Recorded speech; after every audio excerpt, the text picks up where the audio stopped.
top of the deck? What is on top of the deck? Oh, it's lazy healing! Oh my goodness! Double whip. Oh, easy game. Oh, here it is. Oh, what a master. Oh, to lose that game. Attack cameo. No block. No block. There it is. Hallelujah! What have you drawn? What is it? What is it?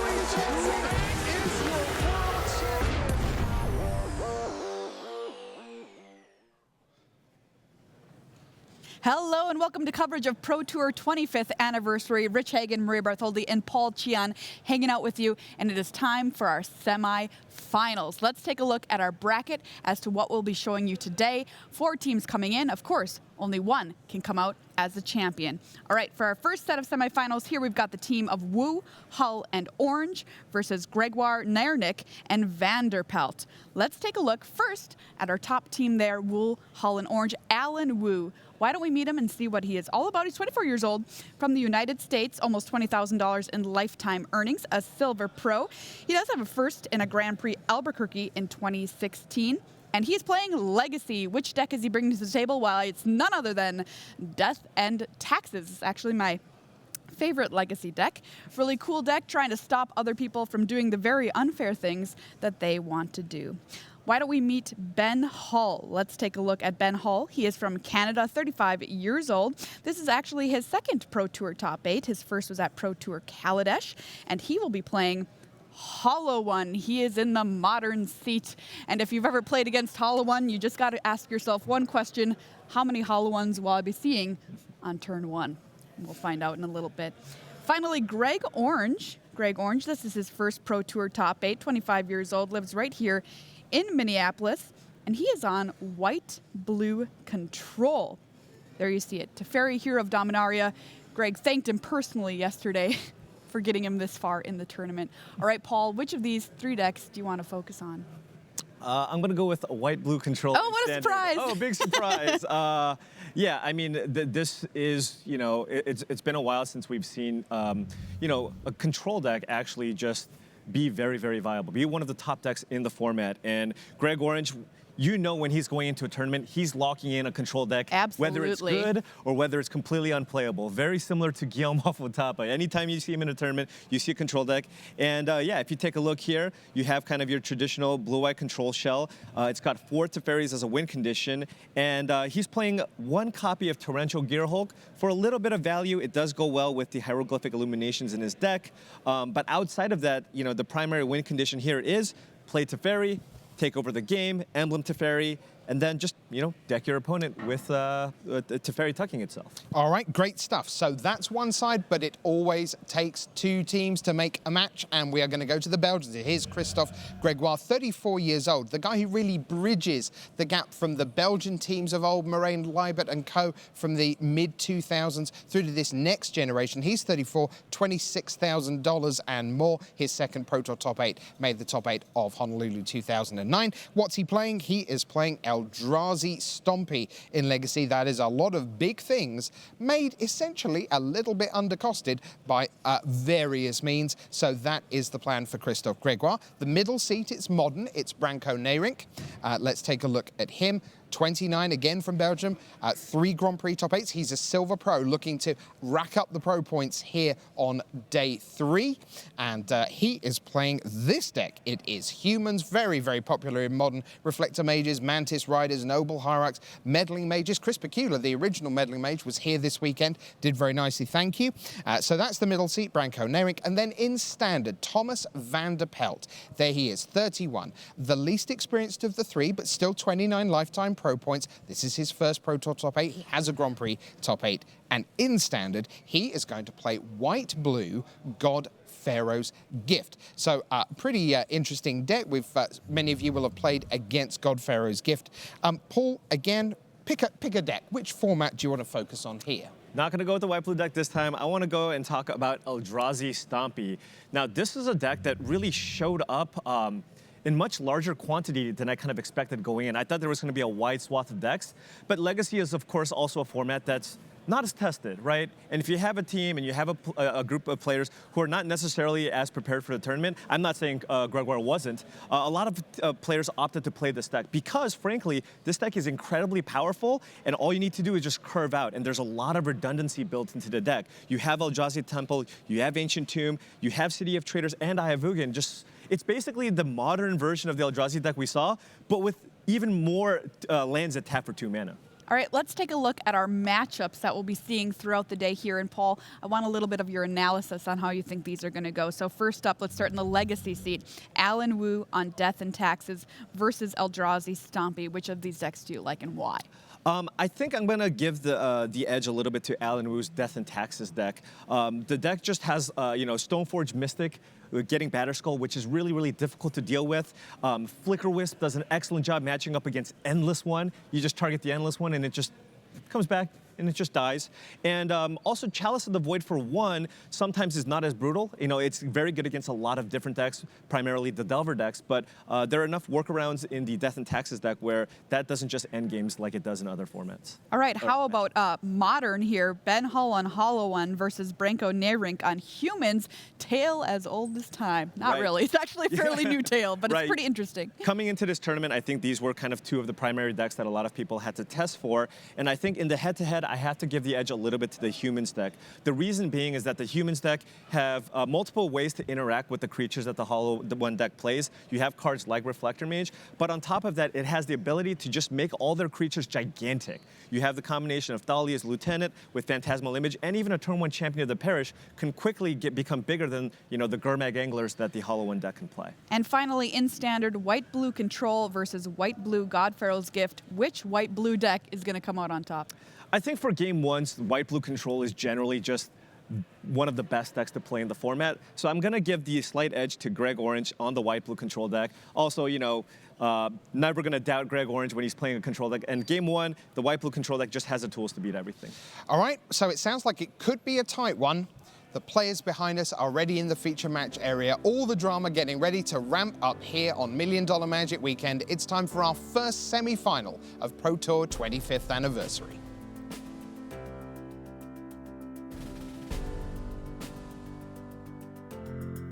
Welcome to the booth here at Pro Tour 25th anniversary. Coming to you live from Minneapolis, USA. Riley Knight joined by the Pro Tour champion Simon Gertzen, and I tell you what, we have the first semi-final coming at you, Cleopatra, my friends. The players are in readiness down in the feature match area. Let's not waste any more time. It's time to kick things off now for the first semi-final here at Pro Tour 25th anniversary.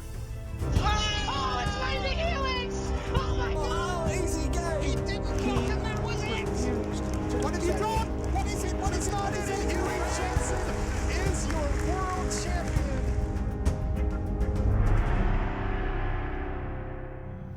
Welcome to live coverage of Pro Tour 25th anniversary from Minneapolis, USA. My name's Riley Knight, joined by my good friend and coverage colleague, Simon Gertzen, the Pro Tour champion. Good morning, Simon. Good morning, Riley. Great to have you along this morning as we get underway with our first semi-finals, kicking off the top 4 in style here for this Pro Tour split format tournament, of course, Legacy, Modern and Standard. We're going to kick things off with Legacy. You see that the 6 gentlemen assembled here across these 2 teams.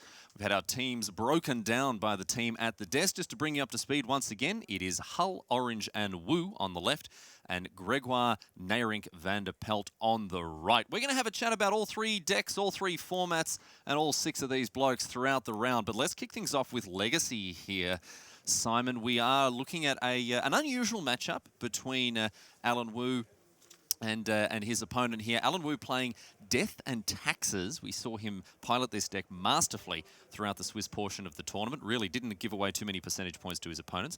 His opponent here, Christophe Gregoir, he's playing a bit of a weird one. Eldrazi Stompy. Yeah, Eldrazi Stompy is surprisingly potent deck and actually surprisingly popular deck at this tournament.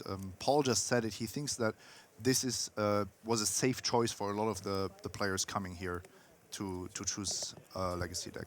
Now, one of the greatest draws to the Eldrazi Stompy list is that it does play a Chalice of the Void. And when you can play an Ancient Tomb Chalice for 1, that's going to shut down an enormous percentage of the Legacy decks in the format, principally the Delver decks. Now, those percentage points, they go up in smoke when you're playing against Death and Taxes. It's actually funny. We're looking at two creature decks that both want to exploit the unfairness of the format. So they want to punish the unfair decks. Both of them are kind of fighting the wrong fight in this matchup. Yeah, they've kind of, it's these two like hateful decks that have been, you know, put against each other here. Now, Wu's got a nice one here with Rishadan Port, keeping that Ancient Tomb tap, but Gregoir respecting the Port and getting rid of it, getting it out of here with that Wasteland.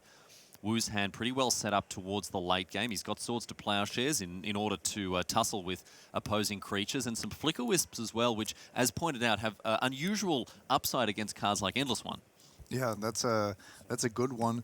You have to understand that the Eldrazi are the bigger creatures, of course. So, for example, this Eldrazi Mimic, as soon as something like a Thought-Knot Seer or a Reality Smasher comes down, Wu is under immense pressure, or can be under a lot of pressure early on.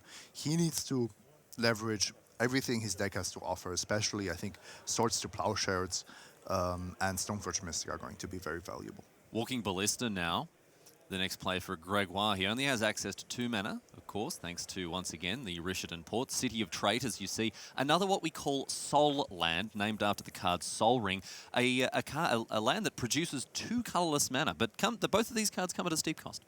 They do have downsides. Ancient Tomb costs you 2 life, and City of Traitors doesn't stick around. However, lands that just make 2 mana are generally busted. Now, Wu here is on that mana denial plan. We see another Wasteland in order to keep Gregoire's mana contained. But the problem here, Simon, is that Wu doesn't have any pressure of his own. It's all very well to keep Gregoir from casting any further spells, but it's kind of in a situation there's nothing doing here for Wu. Exactly, and this is a nice spot because now when Gregoir plays a land to free himself, from the Rishadan Port, then he loses City of Traitors, so he doesn't actually accomplish anything. He needs another Wasteland of his own. Wu can actually empty the battlefield next turn by casting a Flicker Wisp targeting that Walking Ballista. He will take 1 point of damage in order to do so, but right now as it stands, he looks to be in a very good position, even though that would free up that City of Traitors for one last blast here. No, it looks like Wu is really focusing very heavily on the mana denial plan, and I really like this angle. You can't stop using the port in this kind of spot, because if you give Gregoir 1 turn, then suddenly there is a Thought-Knot Seer on the battlefield or something worse. Doesn't look like Gregoir is holding any lands to speak of, however, here, Simon. He could have deployed something like an Endless One, but oh no, he's found a Mishra's Factory here. Okay, well, that could change things a little bit, but I mean, it's not a great position for the Belgian here. If he plays a land, he loses his City of Traitors, and then obviously just gets that land ported as well. This is a rough, he's in rough shape here, a sticky wicket now for Gregoir. Yep, the mana denial of the Death and Taxes deck really working out beautifully. One of the soul lands getting destroyed, the other one tapped each upkeep, and I expect Wu to keep that up as long as especially the City of Traitors is the perfect target. And what's going to get better and better about Wu's position here is that he can start to deploy actual real threats. He's got triple Flicker Wisp in hand here, and we can see, well, I mean, even just one of them is a very quick clock, a 3/1 flyer, and oh my goodness, Gregoir moving to discard. Especially now that the Ballista has been shut down, there's nothing that Wu has to fear. His 3/1 flyers are going to survive. He can, if he has a 5th land, he can play a 3-drop and keep port up. Or even just use the Flicker Wisp ability. Here's Karakas for Wu, and he's found a Stoneforge Mystic as well. He can go and hunt for a piece of equipment. A couple of options available to him. Of course, the classic being Batterskull, but Umezawa's Jitte as well. Fantastic in these creature-based matchups. Yeah, the way the board is looking, I like Batterskull here. Something interesting to note is that all the protection from a certain color effects of Mother of Runes and sort of Fire and Ice are a lot worse when you're playing against a colorless. Against a colorless deck, yeah, doesn't do so much. Mother of Rune's a great turn 1 play in order to protect your key creatures like Thalia, Guardian of Thraben, or Sanctum Prelate, what have you. But yeah, when your opponent is playing all colorless spells, she becomes, I mean, yeah, not even a Goblin Piker. So Wu, having fetched out that Batterskull, that's going to go to hand. We may see that deployed at instant speed thanks to Stoneforge Mystic. Yeah, that died, unfortunately, to a Dismember. Oh, I see. But well, maybe Mother of Runes would be useful there. Yeah. For the 1 card in... yeah, the singleton there. Yep. No, not quite enough here. Here's a Flicker Wisp now. Going to slide out that walking ballista and get in for 2 as well. So Wu starts to get hungry. He's going to go and get some lunch. And Gregoir down to 14 now. I think that's the first combat damage that's been done to him. It was Ancient Tomb that was clipping him over the ear hole before. Yeah, we saw actually the first creature on Wu's side was the Revoker, and that didn't want to trade with the Ballista. Flicker Wisp actually really good if not only against the Walking Ballista, but also, as you said, against Endless One. Bit less good against Thought-Knots here. But Gregoir, sometimes you can get something of that. He's got a shove here, so he plays a land, loses his City of Traders. Here's the Endless One, but this is not going to end well for Gregoir. We know that Wu has plenty of Flicker Wisps in hand, and oh no, poor old Gregoir cannot catch a break. And as a result now, that Flicker Wisp turns into a Ravenous Chupacabra. It comes down as a 3-1 flyer, and all of a sudden, Gregoir's on a 2-turn clock. This is looking very, very dire here for the Belgian. There was a dominant performance by Death and Taxes, playing exactly the game it wanted to play, not having any trouble with the threats of the Eldrazi deck, even keeping the mana situation in a way that the 4 and 5 drops never even mattered. So, the next play from Gregoir now, an Eldrazi Mimic. Wu with the air superiority, however, can take to the skies, get in for 6. Gonna leave that that Revoker back by the look of things here. And Horizon Canopy, the land play for Wu. We'll see now, is this another Flicker Wisp here? No, it's going to be Mirren Crusader instead. 2/2 double strike. Rishadan Port down the Eldrazi Temple, and Gregoir cannot come up with the goods. An early win here for Alan Wu puts Team Hot Sauce in a very good position as we continue our semi-finals here at the top 4 of Pro Tour 25th anniversary. My friends, we're going to go to a break, but stick around because on the other side of this, we'll be back with more Magic live from Minneapolis, so don't go anywhere. Looking for a challenge? Magic Online offers monthly limited and constructed events, which lead to the yearly Magic Online Championship. Download Magic Online at mtgo.com and start earning the points you need to enter.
Welcome back to live coverage of Pro Tour 25th anniversary from Minneapolis. In the booth, it's me, Riley Knight, and him, Simon Gertzen, the Pro Tour champion. We're going to jump over to our standard game now. We've just saw Legacy close out, and it's time for some standard white-blue on white-blue. What a world we live in, Simon. Very happy to see this. We have Gregory Orange, the Citrus Assassin. He's playing white-blue control. His opponent here, Thomas van der Paelt, however, he's on a goose of a different feather here. Yeah, it looks almost like blue-white control, but it is, in fact, the God-Pharaoh's gift deck. Looks like the game has already progressed quite far, and so far no God-Pharaoh's gift to be seen anywhere on the right-hand side. Angel of Invention put on the stack by Van der Paelt here. We'll see what Orange's response is. He's got a nice full hand. Essence Scatter going to be the answer for it here. Van der Paelt's deck with a strong Pro Tour pedigree, of course, taken all the way to the finals of Pro Tour Ixalan last November in the hands of Pascal Maynard.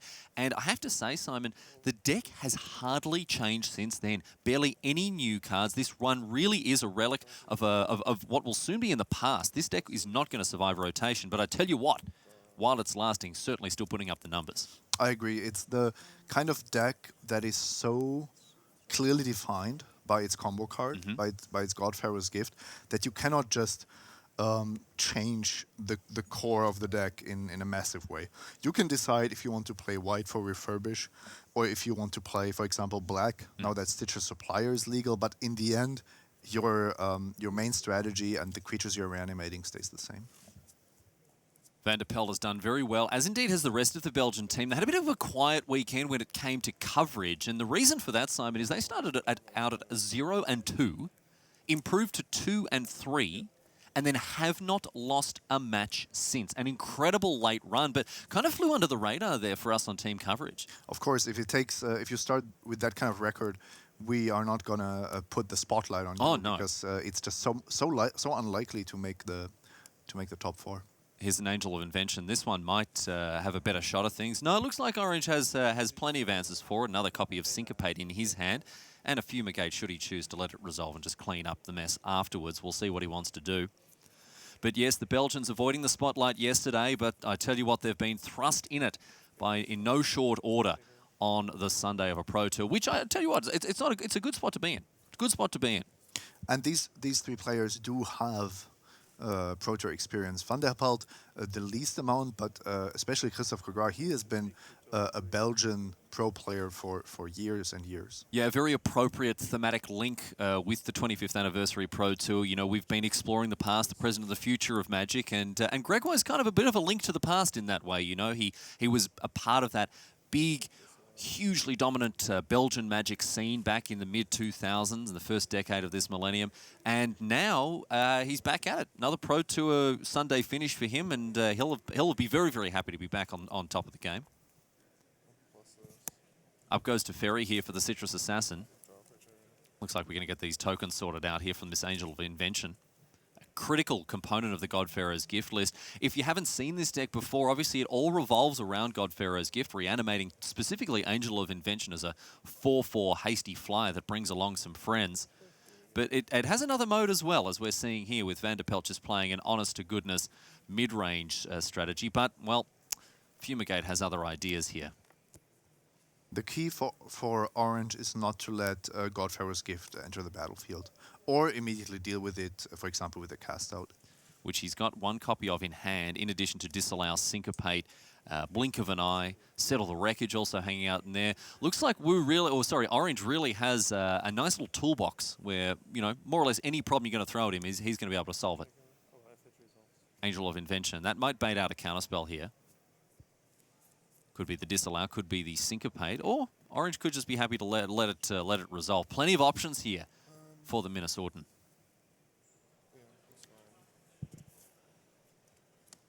Looks like it's going to hit the battlefield. Servos come along for the ride as well. But again, you would think Orange not particularly troubled by this. So the interesting thing about this standard matchup is that we all agree behind the scenes that Death and Taxes is favored against Eldrazi Stompy, and that Humans has a slight lead up on Hollow One. So I think this match between Greg Orange and Van der Paelt is very likely to decide who is going to make it to the finals. You can see there Branko Neirynck picking up a win with Humans above Hull on Hollow One. Hollow One, perhaps a more appropriate name for the deck that he's brought to bear. So the game one split between the two teams as of yet. And of course, it's very important to note here that all of these games are best of 5, Simon. Throughout the Swiss, all of the matches, all of the games in individual team matches were best of 3 games, but now best of 5. So we are going to see a little bit more magic this morning. And of course, game number 2 is unsideboarded in these games, in these matches, I should say.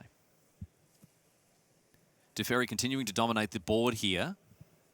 Van der Paelt, after having deployed this Angel of Invention, Orange in a position to answer it now. It does require an answer, eventually.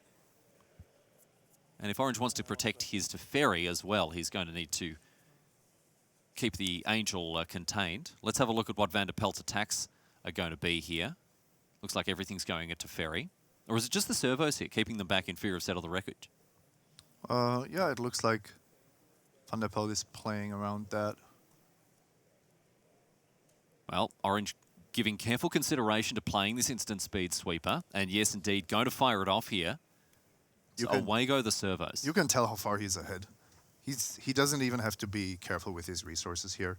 He can cast Settle the Wreckage. He can start activating that Azcanta every turn.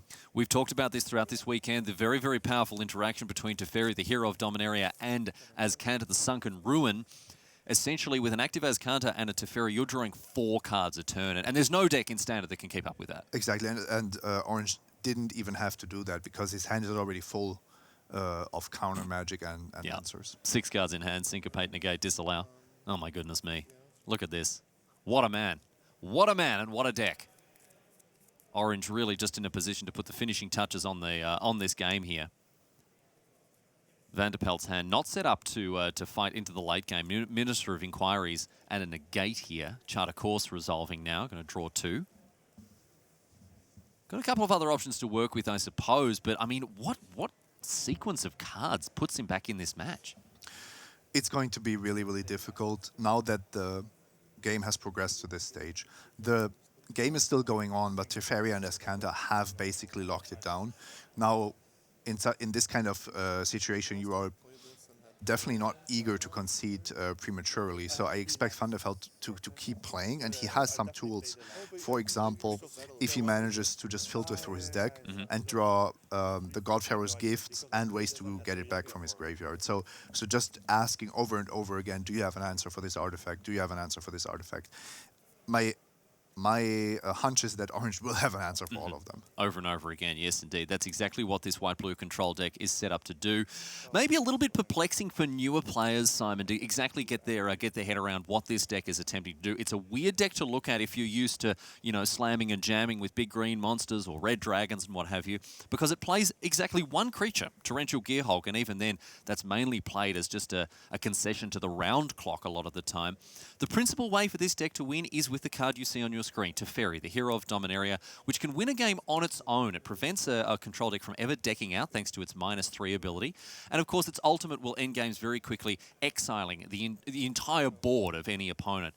A highly unintuitive deck for players who are maybe used to sitting around the kitchen table and jamming with their vampire decks or their merfolk decks, but Teferi's the real deal, and we've seen him have an impact across all 3 formats this weekend. Absolutely. I think the -3 in particular, because it allows you to be that greedy with the number of win conditions in your deck. If you perhaps are interested in taking that next step towards more competitive, spiky magic, you need to get across decks like this. You need to understand the value of cards like Teferi, the hero of Dominaria, as late-game utility engines that really stand on their own feet. Control decks look to play as few win conditions as possible and keep their hand and their deck stacked with just answer after answer after answer, along with cards like Glimmer of Genius and Hieroglyphic Illumination to reload. And we've actually seen the ultimate multiple times this weekend, and that's usually what makes your opponent concede, because they can just see that they're losing 2 to 3 permanents each turn. Even if they haven't lost the game then on the spot, they know that the percentage of them winning is less than 1. You know, it's essentially all over Red Rover at that point. Another key facet of the orange white-blue control deck here is its enormous reliance on having access to a lot of mana. And this is where Teferi comes in, very helpful in obviously giving 2 extra mana every turn, but also a high land count in these decks, very important because they have to hit their land drops. Death and Taxes up 2 games to 0. Okay, looks like Alan Wu is hitting his straps here, and Christophe Gregoir, out in the cold. They're going to go to game 3, hit their sideboard, see how things shake out after they've had a chance to adjust their decks. Here, however, we're well and truly stuck into game number 1. Van der Pelt's managed to get on the board a little bit here with a couple of Minister of Inquiries in addition to that Angel of Invention. Those Ministers both 2/3s here, thanks to the Anthem effect on the Angel. And Van der Pelt, well, look at this hand. What do you make of it? A strategic planning, maybe find the cards he needs, a negate to protect that refurbish, perhaps? Yeah, exactly that. You need to try to get the God-Pharaoh's gift onto the battlefield, and then negate is best used to just stop one of Orange's answers. Now, Van der Pelt counting Orange's deck there makes me think whether he has a plan to actually fight the decking game. I don't think you can go toe-to-toe with the Teferi deck that has an active Ascanta, but maybe that's what Van der Pelt is hoping for. In standard metagames of yore, Simon, we've seen decks where, you know, matchups between control decks where the life points were irrelevant and the deck size was relevant, and you could only cast a divination if you were ahead on cards in your library, and that may be what Van der Pelt is looking at. Less relevant in this situation here, as we see a God-Pharaoh's gift put into play. Syncopate, however, and it looks like Van der Pelt not wanting to fire off that negate to protect it. Really heads-up play there. Not only deciding not to do it, but deciding before casting the God-Pharaoh's gift. So no tell or anything about him having a negate in his hand. Because if he perhaps sat there and thought about it, then obviously Orange would be like, well, he's obviously got something and it costs 2 mana and it can counter this Syncopate. It's probably a negate. So yeah, really good stuff there from Van der Pelt, committing to the play, knowing how it was going to pan out. Here's a cast out now for Orange. This may be going after that Angel of Invention. Yeah, I think Orange is really just protecting his Teferi at this point. Of course, I mean, that's the plan A, right? All of these deck lists are available online, and further to that, my friends, all of the players in the feature match area have had the chance to review their opposing deck lists. And I know I caught up with Ben Stark and Mike Sigris. Ben Stark is in the top 4 playing KCI, and his first matchup against Humans, so he was catching up with Siggy, who played Humans throughout the weekend. He's like, hey, buddy, let's go and get some dinner, jam some games, because I got to get the reps in for Sunday afternoon. And so these players will be very familiar with the matchup. They'll know the ins and outs of it after an evening of, I imagine, very brisk playtesting. Yeah, and this is something that every Pro Tour top 8 repeats itself. The players that are in the top 8 will use the evening, the night, to test or to at least have their teammates test the matchups for them. Or the first matchup and maybe the second matchup that they're going to face. Back to Van der Pelt now. He untaps, got those all 1/2 Ministers here. And we'll see what's up from him next. Looks like it's going to be that refurbish, and maybe this will be where the negate comes into play. But no, look at this. Ooh, whoa, whoa, whoa. Orange having another think about what he wants to use to answer this, this refurbish here. Refurbish, a card that hasn't seen a huge amount of play outside of the God-Pharaoh's gift list. It's obviously the best artifact that you can hope to reanimate, so they say. Here is the negate now from Orange, contesting this refurbish on the stack. Going to prompt an answer from Van der Pelt, going to deploy a negate of his own here. But Orange with the disallow, a bit of a trump card here for the Citrus Assassin. Refurbish still on the stack, targeting the GPG. Let's see if Orange is going to cancel Christmas. No, the Grinch flies away and the God-Pharaoh's gift arrives. But wow, blink of an eye. The Grinch does the old U-turn in his sleigh, I guess. I don't know what the Grinch drives. Turns around and cancels Christmas. No gifts being opened this time around. And that's exactly what we were expecting. The blue-white control deck really doesn't want God-Pharaoh's gift to enter the battlefield. The ultimate ability of Teferi, Hero of Dominaria, has been activated. This means now whenever Orange draws a card, he can exile any permanent that Van der Pelt controls. And this is going to be very difficult for Van der Pelt to overcome here, because immediately Orange is going to follow it up with another Teferi, +1, draw a card, exile your permanent, untap 2 lands. And, I mean, this one looks to be in the books to me, Simon. I agree. There's the danger of losing to, or there was the danger of losing to these deserts, because the God-Pharaoh's gift deck is not only good at milling itself, it can also mill the white-blue control deck. However, with the Teferi emblem, I don't think that this is realistic anymore. No, we're seeing Orange draw multiple cards a turn. Still got a Disallow in hand. He's got a Torrential Gearhulk as well. This one's all locked up, essentially, as is the second game as well between Neirynck and Hull. Looks like Neirynck on humans has really put the screws on William Hull with his Hollow One deck there.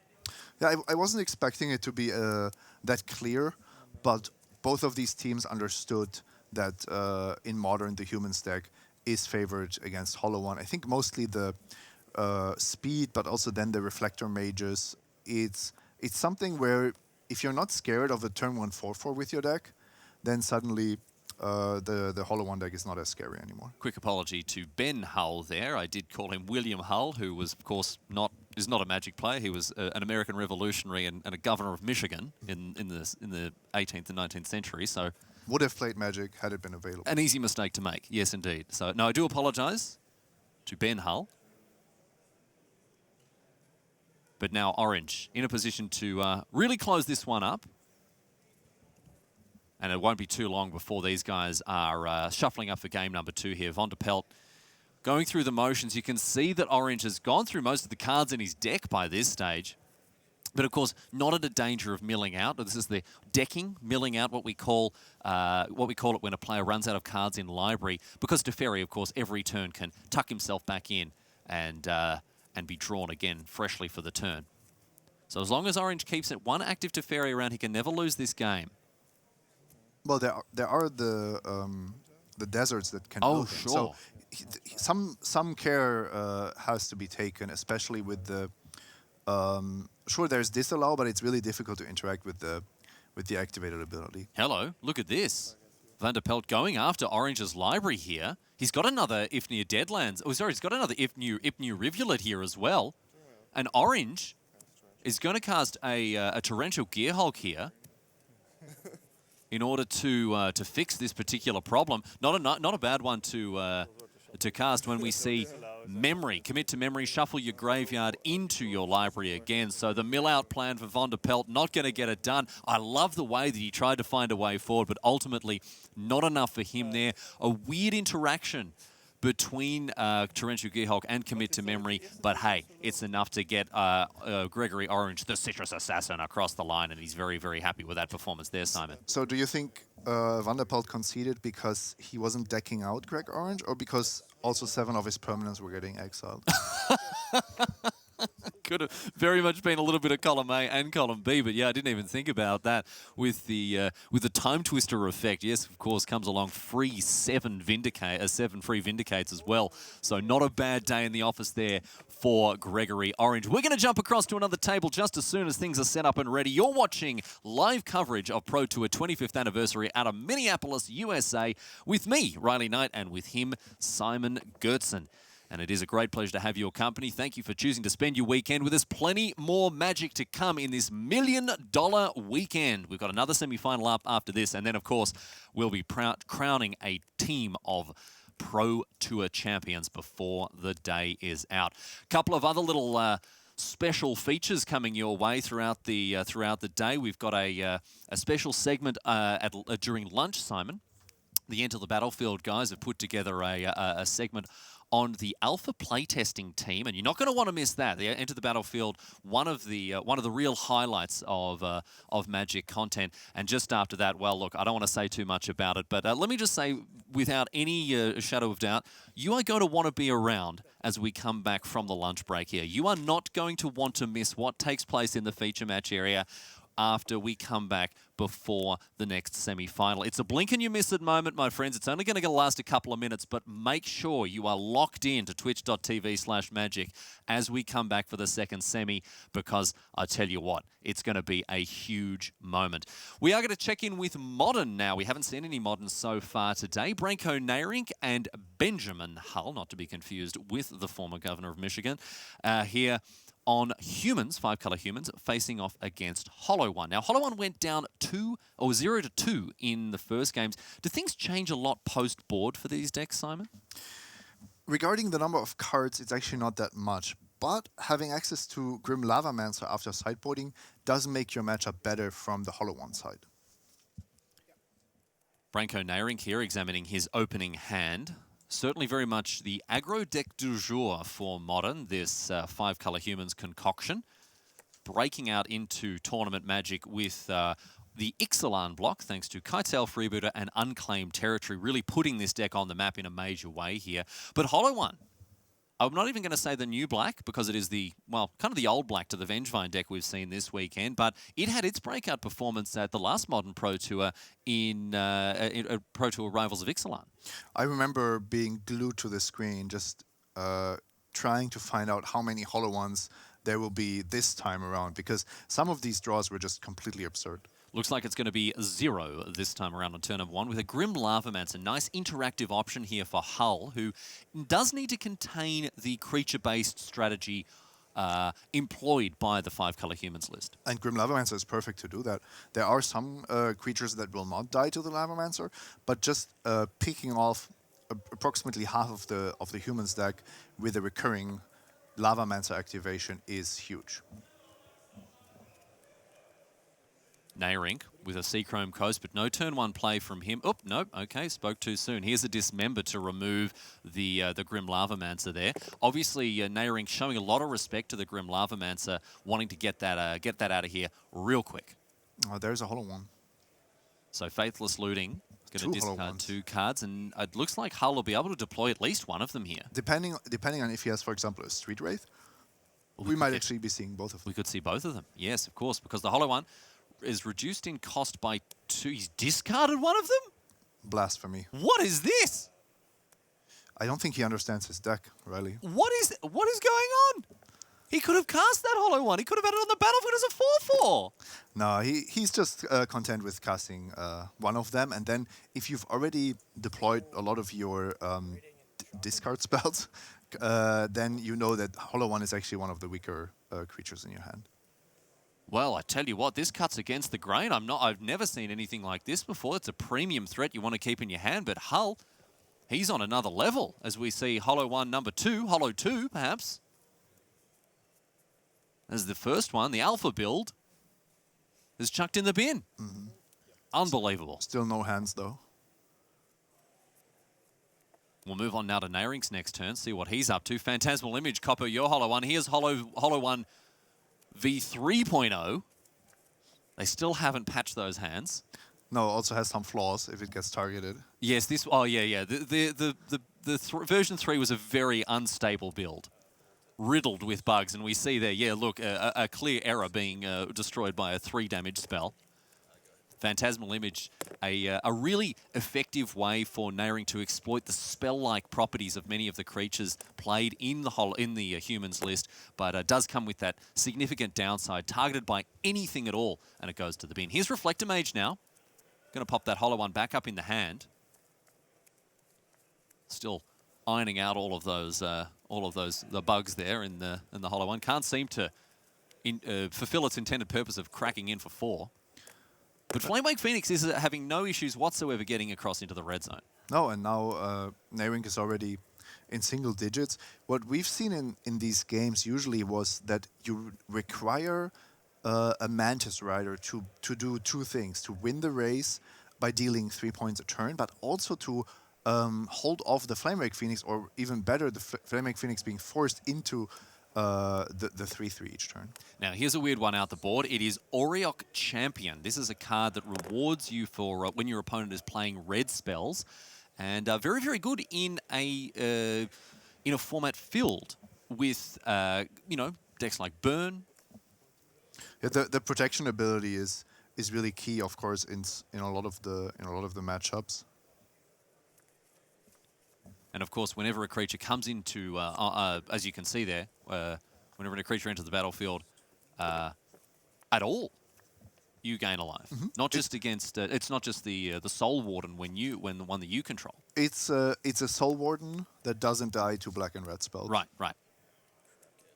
Quite an upgrade. And very, very good, as I say, against red decks. Also good against black decks. So Hollow One, the perfect card for this one to contest. Except for Hollow One. Except for Hollow One. Again. Wow, look at this. All these unexpected... Yeah, this is working as intended. It's a feature, not a bug. So, back to Hull now. double hollow one in hand, in addition to Fatal Push, Lightning Bolt, Engineered Explosives. Fatal Push and Lightning Bolt, two of the premier removal spells in the modern format. Fatal Push with its, joining the modern format and really changing the format, I think, forever. Wow, forever. I think so. I think Fatal Push was one of those cards that completely upended a lot of the long-held paradigms about Modern and about the cards that you could and couldn't play. It rewarded you for playing big creatures, delve creatures. It made a converted mana cost 4 creatures very difficult to justify. You're absolutely right. And it's actually history repeating itself, because when Lightning Bolt was the Modern card, then you had to always argue, should I really play this 3 toughness creature? Why don't I choose a 4 toughness creature? And now this has changed to, can I find 3 and 5 casting cost creatures, because they are better against Fatal Push than those 2 and 4 casting cost creatures. The fact that you can trade up all the time on a Tarmogoyf for just 1 mana, the fact that other cards like Restoration Angel or other maybe more fringe modern playable cards in that ilk as 4-drops, just you cannot take that mana deficit on the chin. You can't lose out on 3 mana to something like Fatal Push. Great against Thought-Knots here, I think. Yeah. Subtly, but efficiently. Here's a Mantis Rider now going to gain a life, is Branko Neirynck, and push across for 3 in the air.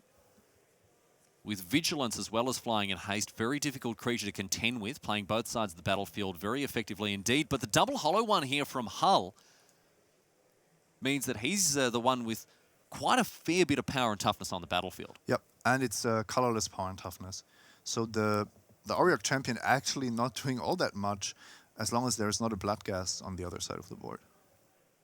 Now, correct me if I'm wrong here, Simon, but did Neirynck fail to gain life from his opponent's creatures there? No, I don't think so. I don't know about the last time, but usually you have seen him point at his Auriok champion every single time. Here's an Engineered Explosives now, cast for 2, going to blow up that Auriok champion, and in comes the team. Difficult position here for Neirynck, because he has to line up some blocks if he wants to stay alive or at least interact in some way. And look at that, double Horizon Canopy as well. Also turning up the heat here for Neirynck. One of the issues was that I believe he had a Mantis Rider in hand, but couldn't cast it. No access to red mana. So even though we say the mana of the humans deck is pretty much perfect, there are these rare cases where your lands are not of the 5 color variant, but just offer, for example, green, white, and blue. The effective 8 copies of Cavern of Souls thanks to Unclaimed Territory, and then another fantastic card with Ancient Ziggurat, means that the 5-color humans list can, more or less play whatever it likes, but it does come at a cost occasionally, such as situations like this. We see one of the Horizon Canopies hit the bin, it's going to be cycled away, and now a chump block with the Reflector Mage on one of the hollow ones. But now Hull is actually dead to another Mantis Rider or a Phantasmal Image. So that's a lot of outs for Neirynck. So Neirynck needs to find a way to push through an extra 3 damage, and Hull is tapped out. F6, we call it in Magic here. And Neirynck, does he get one more draw with the Horizon Canopy? Yes, he does. He's got a land in hand. He also has a Militia Bugler. I'm trying to think if that could be the better out for him. 3 mana. And are we going to have a toot on this particular Bug? It's even a blocker, so I think it has to be the better play than to just blindly hope. Yeah. Okay, so Neirynck puts the victory for this turn on the back burner for now if he does deploy this Militia Bugler. A new one from M19. I have to say, Simon, an incredibly high bar to jump. Get into Modern after being printed in a standard legal set. Very difficult thing to do, but here's a Phantasmal Image off the top, and that's going to be good enough. A Cavern of Souls on Illusion, get in there for 6, and just like that, Neirynck snatches this victory out of thin air. 3-0, a straight sets victory for Branko Neirynck, a European GP regular, and congratulations to him. Simon, you saw the line from miles away, and ultimately the top of Neirynck's deck, very kind to him there, finding the one card he needed. Yeah, and he had to keep a blue source for that out, for that phantasmal image, held a Cavern of Souls, and he knew that depending on what he would draw, he could name Illusion or Human. So really good stuff there from Neirynck, and he seals the deal from the modern tables for his team, and that's going to put the Belgians in a great position to contest moving forward towards the final. You can see there that Christophe Gregoir has picked up game 3 here. We're coming live into the middle of game number 4 between these two players, Alan Wu on Death and Taxes, and of course Christophe Gregoir on Eldrazi Stompy. Now, we did give the edge to Death and Taxes pre-board, and Wu proved us correct there. We're taking out games 1 and 2. Now that things have sideboarded, it looks like the matchup has shifted at least a little, Simon. A little bit. It has corrected itself a little bit, but I still think that Death and Taxes is clearly favored. And you can see that this board is once again in the Death and Taxes favor. Oh, look at this. Umezawa's Jitte on a double strike creature. I mean, forget protection from black and from green, although that is relevant against Dismember, but here, I mean, these Jitte counters are just going to run rings around Gregoir here. I don't see the best way for him to contest this one. His lands also aren't set up to continue to dump huge monsters onto the battlefield. And even if he does, Wu's got a great answer in the form of Council's Judgment. Can deal with more or less anything, gets around hexproof, protection, you name it. The Council is not particularly, it's very much an X-Factor type situation. Simon Cowell is sitting on that particular Council, I think. Very judgmental indeed. Here's a Thought Not Seer. It's also not very democratic. No, it's not at all. It's like, let's have a vote, but the vote is rigged from the beginning. Looks like we've got Cavern of Souls naming Ape here rather than Eldrazi. That's because of Simian Spirit Guide perhaps coming down on Grey Ogre mode. But yes, here's a Ratchet Bomb as well. It's going to take a couple of turns for that to be ticked up to where it needs to be. Obviously, cracking it on 2 would be the perfect answer for that Umezawa's Jitte, not to mention the Stoneforge Mystic here for Wu. But again, Council's Judgment, the undemocratic process that is the 3-mana sorcery, can deal with whatever Wu wants it to. And he's having a good old think about how he wants to progress here. Any reason not to attack with the Crusader here?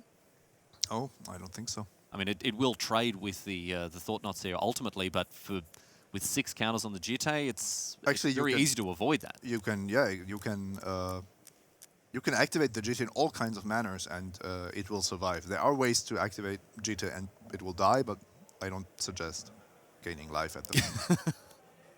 So in comes the Mirren Crusader, a very, very dangerous threat indeed here for Alan Wu. With Umezawa's Jitte with 2 counters on it already as a double striker is huge.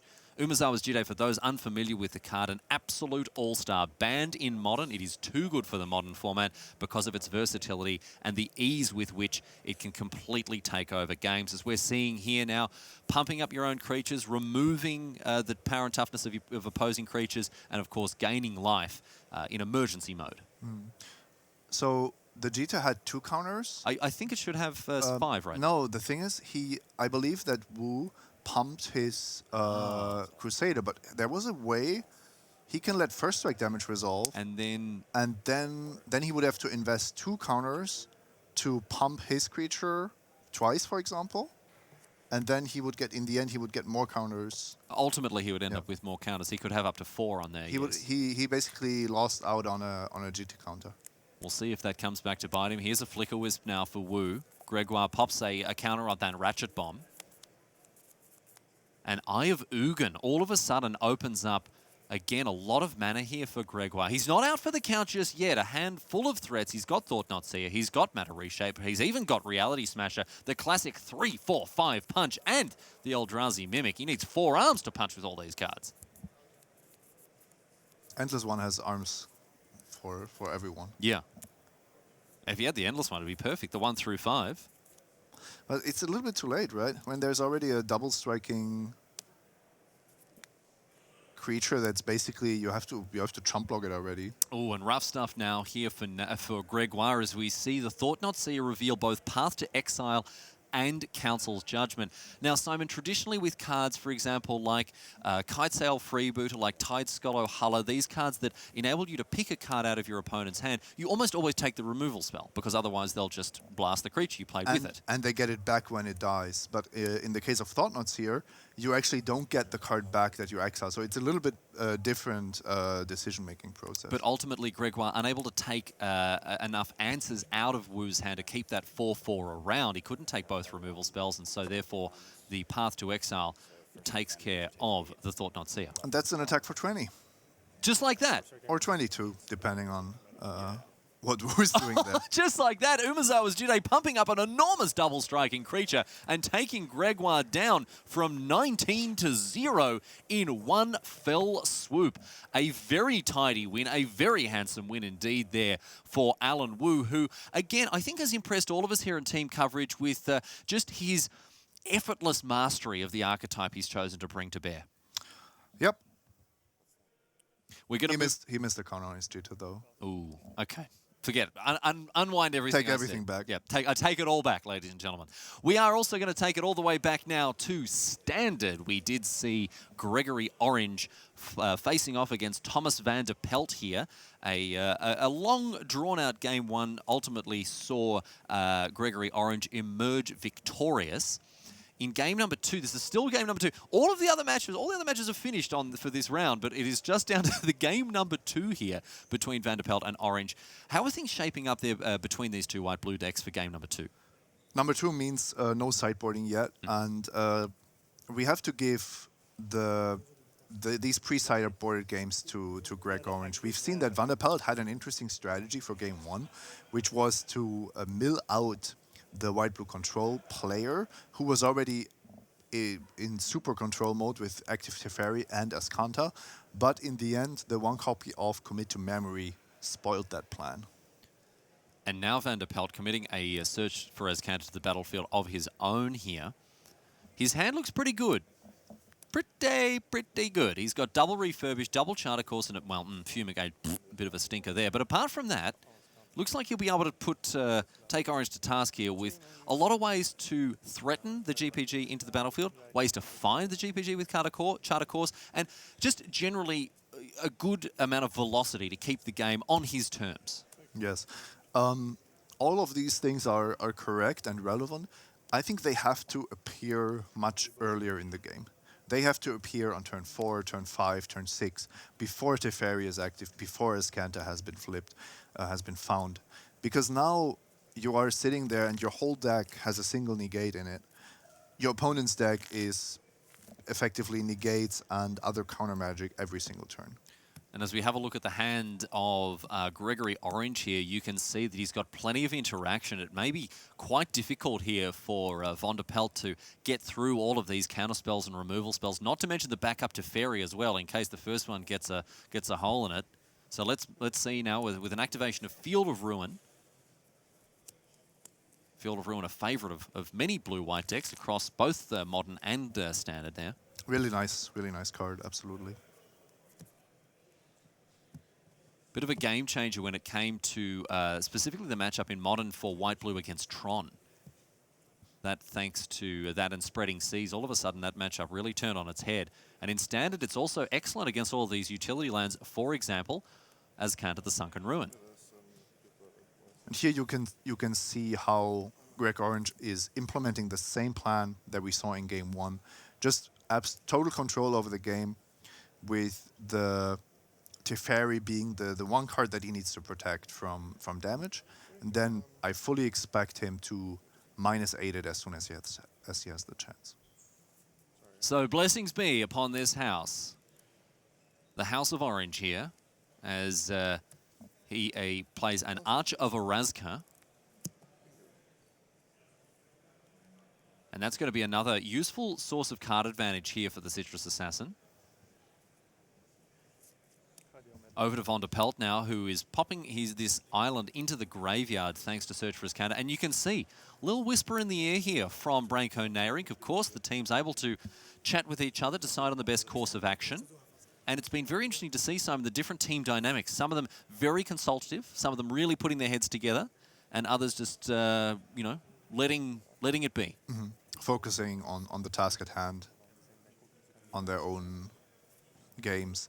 Some players are also just really nervous when it comes to games of other players. It's really funny. They can be completely stoic and calm when they play themselves for high stakes, but watching your teammates can be tough. Oh yeah, yeah. Eduardo Sedgwick was really getting pretty frisky when he was sat down with Hao Hung yesterday, and you know, keeping track of everything, writing stuff down on the notepad and all that sort of stuff, and a very aggressive backseat driver there. But hey, I wouldn't mind having someone like that at my back. I wouldn't want anyone else.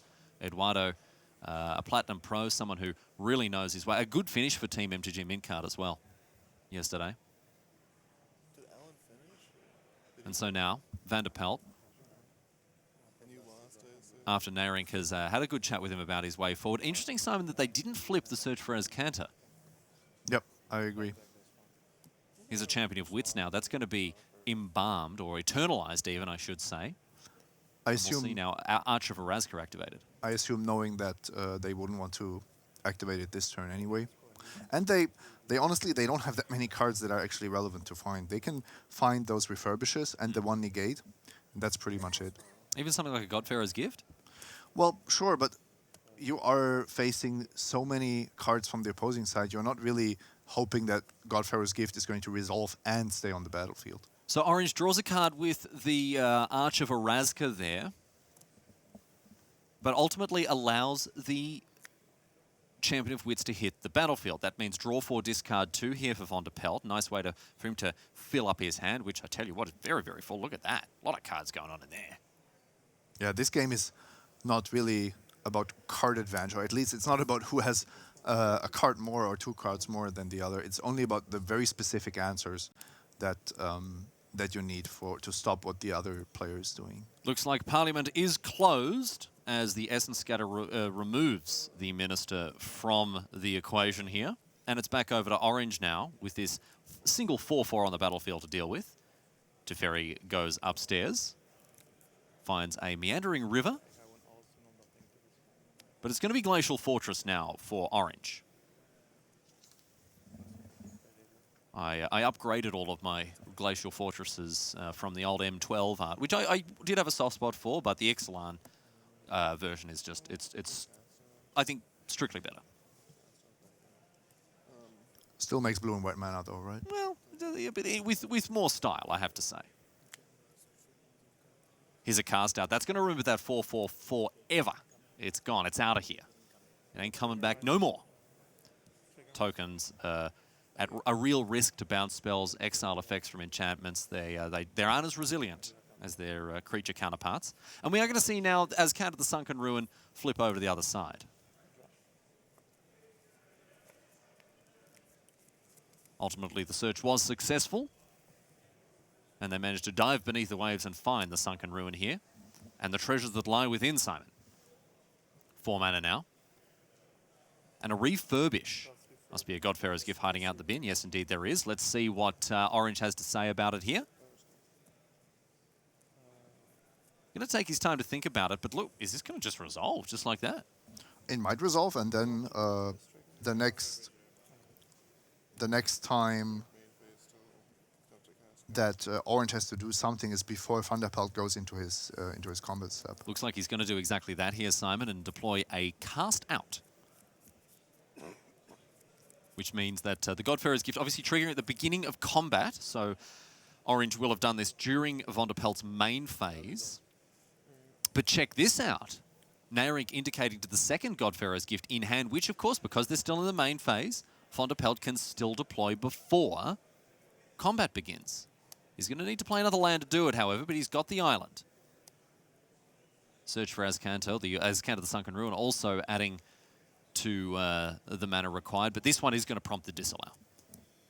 Was a good effort. I liked it. I thought it was a really good way to tax the counter magic, the answers from Orange, but ultimately he just had too many answers to the questions. And this is the final turn. Effectively, you need to resolve a God-Pharaoh's Gift now to get an attacker for Teferi. Need to contest that Teferi, exactly right here. Orange does have another copy of Refurbish. Well, sorry, excuse me. Von der Paelt hasn't a copy of Refurbish. And another search for Escanter here now from Orange. Back over now to Von der Paelt off the top. It's a Thopter Arrest. Bit of a clunker, that one. Bit of a stinker, you have to say, in this matchup. And just a singleton. So, little misfortune there for Von der Paelt. See what his next move is, however. He does have that Refurbish. He's got Charter Course, as you can see. A couple of Angels of Invention, but that's not what he needs to contest this Teferi here and now. He needs to bring back a creature from the bin with a GPG, and he needs to get across and keep that Teferi cut down to size. It's unfortunate how good cast out would have been in this spot.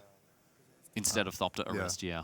I don't like Thopter Arrest as a card generally in Standard. I know it costs one less mana, but you are sacrificing so much flexibility, considering especially that cast out still cycles. So, Von der Paelt, he's going to have to shove 4 mana. Let's have a look at what he wants to play here. Taps those basics. Here's the Refurbish. Orange with the Disallow. Hieroglyphic Illumination. He doesn't mind. He doesn't mind at all. He's like, yeah, that's fine. That is fine, my friend. What's his plan here? Settle the Wreckage? Settle the Wreckage, yes. He knows that with Settle the Wreckage, he can stop any kind of creature.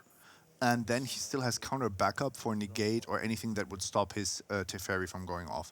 And once Teferi has ultimated, even the God-Pharaoh's Gift in play and whatever creature he took back will just go down. So we see now a situation where Von der Paelt is drawing some extra cards, going to have to discard them as well. But the problem for him moving forward here, and I like this from Orange, if he had disallowed the God-Pharaoh's Gift, another copy of Refurbish could bring it back again, right?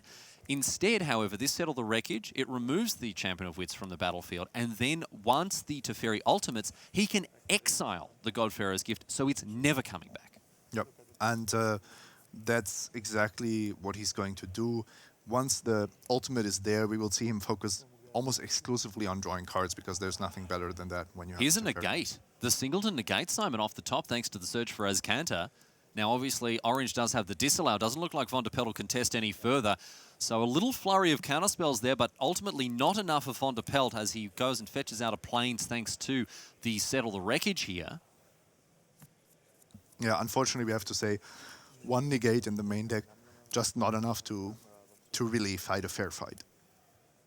And Orange now is going to be able to ultimate this Teferi, start exiling his opponent's permanents, and it'll be just a matter of time to see how long it is before Von der Paelt decides to pack him up. Minister of Inquiries here. And Orange has nothing to say about that one. So back to Orange now. Has a look at the top card thanks to Search for Escanter. Going to flip it over. Got more than 7 in the bin, of course. And with that, thanks to the Teferi emblem, this one should already be in the books, I would say. Exile a permanent every time he draws a card. He's got Hieroglyphic Illumination in hand. He's got another Teferi. He's got 2 Teferis in hand now, Simon. Yeah. Just get rid of anything you care about here, really. God-Pharaoh's Gift for sure. I would take out the Rivulet and the Escanter maybe. And then I don't think you care so much for 1-2. We may see the Hieroglyphic Illumination fired off right away here to get rid of those 2 problematic cards that you mentioned there. The Minister of Inquiries and the New Rivulet going away.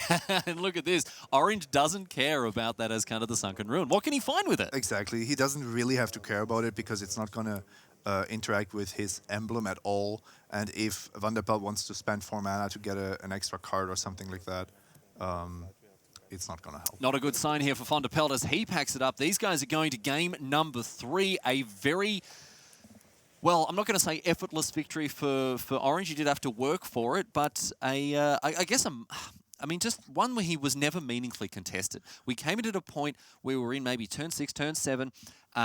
It didn't look like Von der Paelt had got on the board, and I mean, Orange never really broke a sweat in winning that game. We entered both of these games when there was already an active Teferi being protected. So that shows me that the first turns of the game didn't go in the way that the God-Pharaoh's Gift player needs them to go.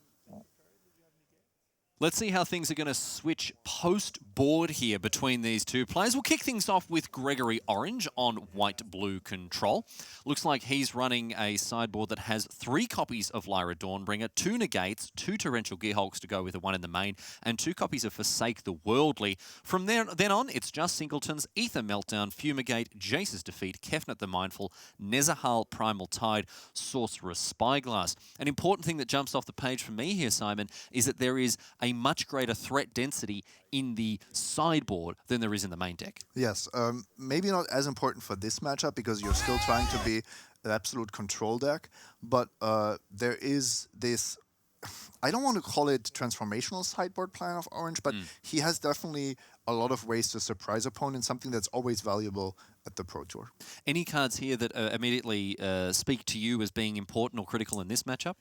To Forsake the Worldly, for sure, to deal with God-Pharaoh's Gift, and then Jace's Defeat, I fully expect, even negate. If you win the counter wars in this matchup, it's all about God-Pharaoh's Gift sticking around for long enough, and anything that helps you prevent that is good for Orange.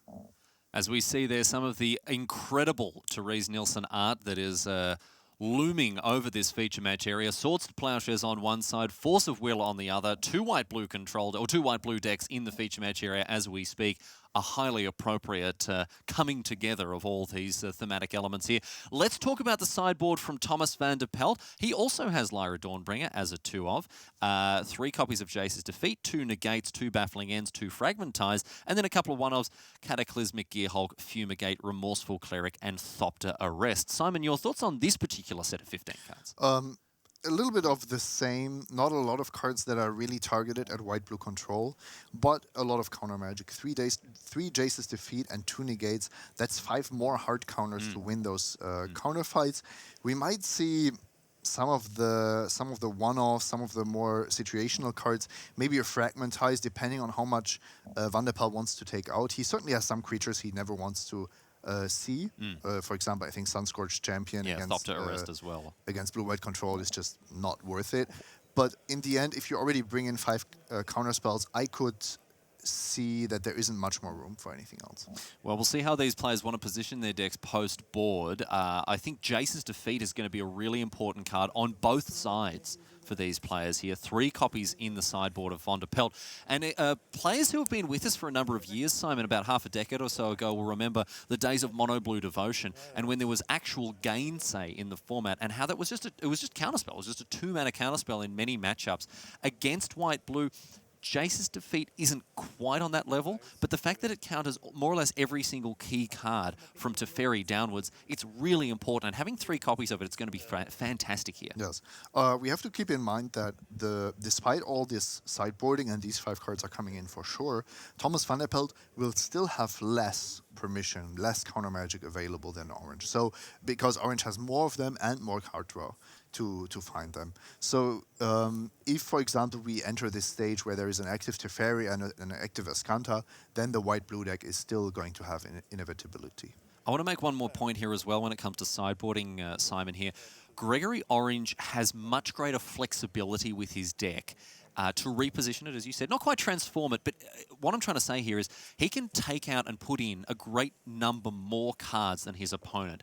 Thomas van der Paelt is playing a deck that verges on being a combo deck. And for that reason, a very linear strategy, it means that there isn't so much flexibility to take out a bunch of cards because then you dilute your main deck plan. Exactly, and that's why you weren't playing, for example, 4 Fumigates to begin with. You didn't even have the space. So it's 2 Fumigates, 2 Sunscorched Champion, 1 Thopter Arrest. Okay, that's 5 cards.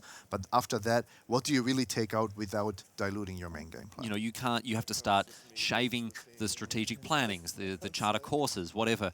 And this is going to also shave win percentages off the turn 4 refurbished God-Pharaoh's Gift 6U. Yeah, if you ask me, I would just, in this case, I prefer my main deck cards. Even the sideboard cards are not going to add that much win percentage that it's worth it to dilute your combo. Looks like these players have put the finishing touches on their deck, shuffling up for game number 3 here. The man on your screen, Gregory Orange, the Citrus Assassin, the hometown hero. He only has to take one more game out here, and the title is his. I know a lot of people in Minnesota and Minneapolis will be pulling hard for him, but hey, the entire European continent are probably going to be behind the Belgians just here. Representing a great nation of Magic, these guys have made strong performances throughout the years at many different global tournaments. And, well, these guys are hoping to very proudly represent their country all the way through to the end of the day here at the Pro Tour.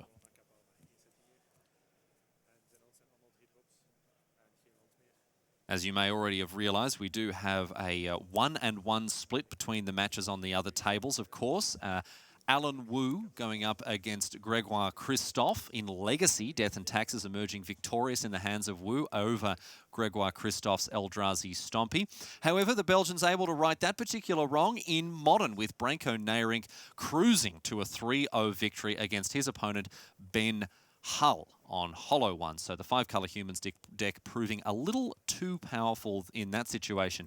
Here, Gregory Orange certainly with his snoot a long way in front, 2 games to 0, as Paelt steps away from the table for a time. But this gives us a chance to have a look at what's going on in the opening hand of Gregory Orange here. What's he looking for in this opener here, Simon? Lands, that's a good start.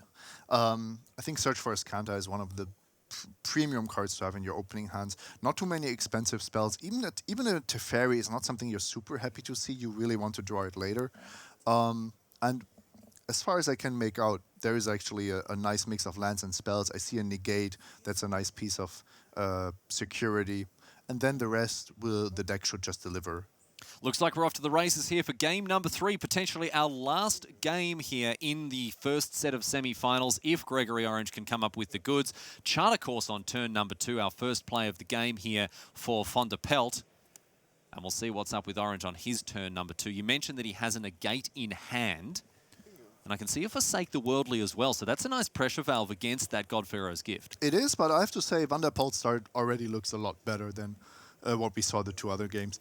Turn to Charter Course, discard God-Pharaoh's Gift. Even if you don't have the refurbish, you start putting the fear into the control player's heart, and they are not going to be able to just tap out for anything. They have to now have answers after answer.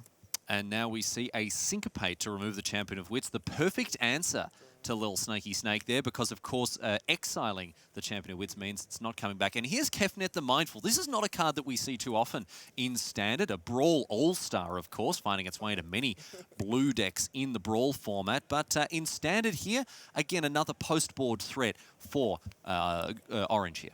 And actually really nice, because you can play Draw Go with it. You just sit behind Kefnet and hope... Oh, wow. Oh, hello. After arrest? What is this? What is this sorcery, Simon? Next level plays. I mean, I don't even know if it's next level. I think he's several levels up. I think he got into the elevator and pressed the button and it was just like, nope, you're going to the top floor, buddy. Well, or he stayed on the game 1 level. Oh, he's gone. He's pressed the basement 3 and gone down instead. Oh, my goodness. Thopter Arrest, not a card we expected to see post-board, but it's paid dividends for Paelt here, removing Kefnet the Mindful in very emphatic fashion. Yeah, maybe the reasoning actually being something completely different, being able to remove a Sorcerer's Spyglass, for example. But if your opponent taps out for Kefnet, just snatch it. Jeez, he got it done here. Here's another Search for Escanta now, a very important card in this matchup. And looks like this one's going to resolve all of a sudden. Gregory Orange doesn't seem to have too much to say for himself here, however, is a Glimmer of Genius, one of the premier card advantage engines in the Standard format. It lets you see up to 4 cards, so it does dig very deep. And if I've learned anything from Guillaume Wafotapa, French Hall of Famer, it is you absolutely always need these cards that give you pure card advantage. To find, especially in the early game or mid game, to find those extra lands that you need to employ your strategy. And then later on, it's just a card that finds you the answers that you're looking for. I mean, Divination is just the easiest way to get a 2-for-1, right? You don't have to work for it. Exactly. And Glimmer of Genius, I think, is very obviously much better. You do pay a mana more, but the Scry 2 and the instant speed are huge upsides. Look at this hand from Gregory Orange. What a work of art it is. He's got threats. He's got answers. He's got card draw spells. It is the control player's dream. The only thing he needs to rip from here on out is just essentially lands. Yeah, but he has more. He has Scryed and drawn 2. He's on 5 lands. That's not bad. You can work with that for quite a while. He can negate and forsake, in the same turn. If he disallows, he can negate as counter backup, and he could tap out for Teferi and then still have negate up because of this ability of being able to untap 2 lands. Thopter Arrest is going to be targeted by the Forsake the Worldly here. And it looks like we're going to see a flurry of counterspells as well. Negate gets negated, gets Jace's defeated, and ultimately status quo antebellum. We see now the Thopter Arrest sticking around. While the next turn continues, my friends, we're going to jump down to the floor, check in with our floor reporter, Tim Willoughby. Yeah, I've got a little bit of information for you just from the sidelines here about how the sideboarding has gone for this extra game after sideboarding. Pretty big changes for Greg Orange. He's taken out 3 Seal Away, 2 Saddle the Wreckage, 2 Fumigate, 1 Teferi Hero of Dominaria, and a Blink of an Eye. Added in 2 Forsake the Worldly, Kefnet, 1 Lyra Doorbringer, 2 Negate, 1 Sorcerer's Spygast, 2 Torrential Gearhulk. So a lot of creatures available to him. On the other side of things, well, there's some fairly large changes on the other side of things too. Out for Thomas van der Paelt, 1 Refurbish, 2 Sunscourge Champion, 2 Strategic Planning, 2 Fumigate, and he's been able to add in a full 3 Jace's Defeat, 1 Fragmentize, 2 Negate, and a Thopter Arrest. Lots more interaction after the sideboard. Thanks so much, Tim. Very surprising to hear that Van der Paelt not only not cutting his Thopter Arrest, but bringing in extra copies of it, Simon. So he obviously is au fait with how Orange is going to board here, bringing in those extra creature-based, artifact-based threats. And, I mean, hats off. I'm not wearing a hat, but if I were, I wouldn't be, because Van der Paelt has absolutely next-leveled us all. And he clearly either knew or was expecting Kefnet, Lyra, and more Torrential Gearhulk, so that Thopter Arrest suddenly makes a lot more sense. Van der Paelt continues to develop the board now. Looks like a cast out's going to contest this Teferi here after Minister of Inquiries comes down. Getting a little pile of enchantment-based removal. There is Van der Paelt, and he looks to be in a good spot here. Orange, despite having the counterspells to go up against the cast out, is opting to ultimately use the Forsake the Worldly instead. Gets back his Teferi, and we can progress from here. So Orange bringing in those Forsake the Worldlies, almost certainly hoping to target a God-Pharaoh's Gift. But hey, he's done what he can with them, and he's still in a decent spot as a result. Oh, absolutely. And I was actually expecting that Search for Azcanta to be hit with one of these disenchant effects. But Orange was smarter than that. He understands that he needs his key cards to be on the battlefield much more than to prevent Van der Paelt from getting a bit of value. Glimmer of Genius number 2 now for Orange. And he finds Torrential Gearhulk, and was that another? What was that one there? I didn't see the second card. Might have just been a land. Didn't get a good look at it here. No, it's just a land. Okay. Cycling land. Just going to keep them both here, yes indeed. So, irrigated farmland, untaps thanks to the Teferi Hero of Dominaria. Not quite Memorial to Genie as the Simon Gertzen special, but untapping a tap land is still not a bad feeling there. And we move back down now to Van der Paelt, who mills himself with a Minister of Inquiries and kicks off his turn with a Search for Azcanta trigger. That one's hitting the bin. It's a Plains, no interested in that. And again, doesn't seem to want to flip his Search. I guess, yeah, in this position with just the Lonely Angel of Invention in hand, he knows that he's not going to need the extra mana here, so he may as well keep the filtering effect around. Here's 5 mana. Looks like it'll be the Angel. But a disallow. Girl, you're not my angel, says Gregory Orange. And away she goes, hitting the bin. Van der Paelt left with a Champion of Wits in his hand. But we can see there that Orange has a fair whack of hard-hitting technology to go up against whatever Van der Paelt is going to throw at him. A better start from Van der Paelt, it has to be said. He definitely got out of the blocks a lot quicker than previously, but Orange has just been able to pull him back by the coattails, and all of a sudden, he's poised to take over this game, and indeed this match. It's a replay of games 1 and 2. Yes, there is more counter magic, but that's true for both sides. And once again, we have this Teferi just dominating the board. Van der Paelt is this weird hybrid of a creature combo deck, but he never gets anything going that even resembles an offense. No, this is very... I mean, here, Orange has, as I said, never really broken a sweat. The juice is still all inside this Orange, which is exactly what you want, as there's still a lot of magic for him to play should these guys progress, as it seems like they will, through to the finals. So now, Minister of Inquiries dumping 3 more cards into the bin, and there's going to be a search for Counter Trigger as well. Paelt is digging deep to try to find what he needs. Having a think about this one as well. What could he have found, Simon? What do you want to see when you are on 5 lands? It's not God-Pharaoh's gift, I'm pretty sure. He's found a refurbish, targets the God-Pharaoh's gift. That makes more sense. Very difficult to get too excited about it, however, because Orange has not 1 but 2 answers to it. No, sorry, he has just 4, just full 4 answers in his hand for it. He's got a Torrential Gearhulk. He can flash back any number of counter spells to get rid of it. And on top of that, he's still got Torrential Gearhulk, negate and disallow. And that, my friends, is that. The Citrus Assassin strikes again. Slow and steady wins the race. And we are going to see the team of Hull, Orange and Wu in the finals of Pro Tour 25th anniversary. What a match we've seen across all 3 formats. We saw the utter dominance of humans in the hands of Branko Neirynck. We saw Alan Wu, well, with barely a fumble or a stumble, pick up a 3-1 victory with Death and Taxes. And here, Gregory Orange never meaningfully contested, it seems to me, Simon, with his white-blue control deck. I think the 3-0 was a bit too... It made the white-blue deck the white-blue control deck look a little bit too strong there. It seemed very, very easy. I would have expected a closer match, but I think that white-blue control rightfully won this. Very well-positioned deck indeed, and we'll see how its fortunes go in the final. But right now, my friends, we're going to take a break. Lunch is coming up. We've got Enter the Battlefield and then something very, very special after that. But for now, Simon and Riley stepping out of the booth. We're going to take a break. We'll be back after this. Play Standard each week to win special Standard Showdown prize boosters. Core Set 2019 Standard Showdown events are being held near you. Find a location to play at magic.wizards.com/Standard Showdown.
Well, that is the team of Wu, Hull, and Orange on to the finals here at Pro Tour 25th anniversary. And I've got to know, BDM, who's on the floor with them right now, has Greg Orange ever broken a sweat while playing Control? Thanks, Maria. Greg, Maria wants to know if you've ever broken a sweat while playing a Control match. A sweat? I don't know about that. I think I'm at my calmest when I'm playing a Control match. Now, pretty calm for you. You actually, we talk about the hometown hero, but you actually said you got to sleep in your own bed last night as you're preparing for this Pro Tour top 4. Yep, I woke up at home and it was about a 20-minute drive to get here, so it's nice and easy. And then even everything's rolling your way. You even found free parking, so good job there. Now, I got to ask these guys, watching him play that deciding match for you guys were completely out of the picture frame. What's your policy for when Greg is playing? He's almost always the last person playing too, right? Well, my favorite part of this weekend has definitely been being able to trust Greg to play his match better than I ever could. So I don't know. That's just we just feel like we can only really hurt him by talking with him, like slow him down or give away information. So we just don't. Same thing. I'm not saying anything to either of these guys. Yeah. Now, Alan, watching you play that Death and Taxes deck, it really looked like this is something that you're super comfortable with, and you've played a lot in Legacy? Yeah, I bought the deck on like complete on eBay like 5 years ago, and it's like pretty much the only Legacy deck I've played since then. Well, what's the secret for people trying to play that deck? I mean, obviously you're playing this at some of the highest stakes we've ever seen for a Legacy tournament, but what's something that people can take away from watching you play this deck? I guess it's sort of just like being able to like quickly figure out what kind of cards your opponent is likely to have in their hand, sort of how many lands they might have, just sort of like and what their general game plan is, and then you just need to sort of deploy your cards as effectively as possible against that, like whatever knowledge you can gather. Okay, now I know you guys, you've got a red-black matchup no matter what happens in the next semifinal. You guys have any preferences for what matchup you'd like to see in the finals here? Anybody you're sort of rooting for or against in this second semifinal? I mean, I'd much rather play a mirror than against 3 Dread of Night, so that's my primary preference. Yeah, I think I'd rather Alan would play against the mirror than 3 Dread of Night. All right, guys, congratulations on being through to the finals here at Greg Orange's hometown Pro Tour 25th anniversary. Thanks so much, BDM. Well, Magic's been one of the greatest games of all time for the past 25 years, and a lot of people have put in a lot of hard work to make sure that it's true. Of course, Richard Garfield is one of those people who came up with the idea in the first place, but what about the first people to ever play Magic with Richard Garfield? I'm talking about the alpha playtesters. Let's enter the battlefield and meet them right now. All my life, I've been fascinated by games of all types. When I got to grad school, I found out about the University of Pennsylvania Bridge Club, so I went and I learned how to play bridge. Richard Garfield was there, so we just started chatting, and it turned out, we both had a love of games. I had no idea at the time who I was talking to, but then again, he had no idea at the time who he was, so it worked out fine. And then one day, I was just wandering around, minding my own business, when Richard came up to me and he said, "Hey, I gotta show you this." What? I made a new game. This didn't surprise me since it happened all the time, and I said, "Sure, where do you want to go?" "Let's go in the Astronomy Lounge." And he had this pile of cards, and he told me the rules, and he explained, play a land, and so on. We played again, we played again, we played again, we played again, till at least 6 or 7 in the morning. And the sun was up, it was about 9:30, everybody was running around, and I couldn't believe it was that late. My name is Barry Reich, and I'm the first person to ever play Magic with Richard Garfield. I knew from the start, Richard knew from the start, that this was going to be huge.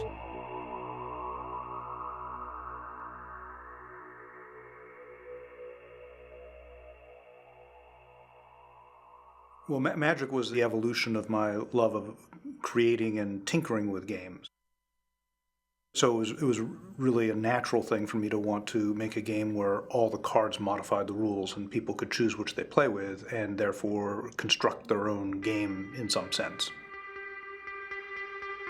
When I first started working on Magic, I was a graduate student in mathematics, just finishing up my PhD. And I was very interested in games, but it was a hobby. I was working on magical-themed card games way back, maybe even to high school. I looked through the games I had in my closet that I'd been working on, and one of them was this card game where we had this idea of your magical power coming from lands. I was hiking at Multnomah Falls with my family, and at some point I had this eureka moment. Sort of overwhelmed me as a designer that not all people had to have the same cards in a game. And that struck me as having a lot of different game potential.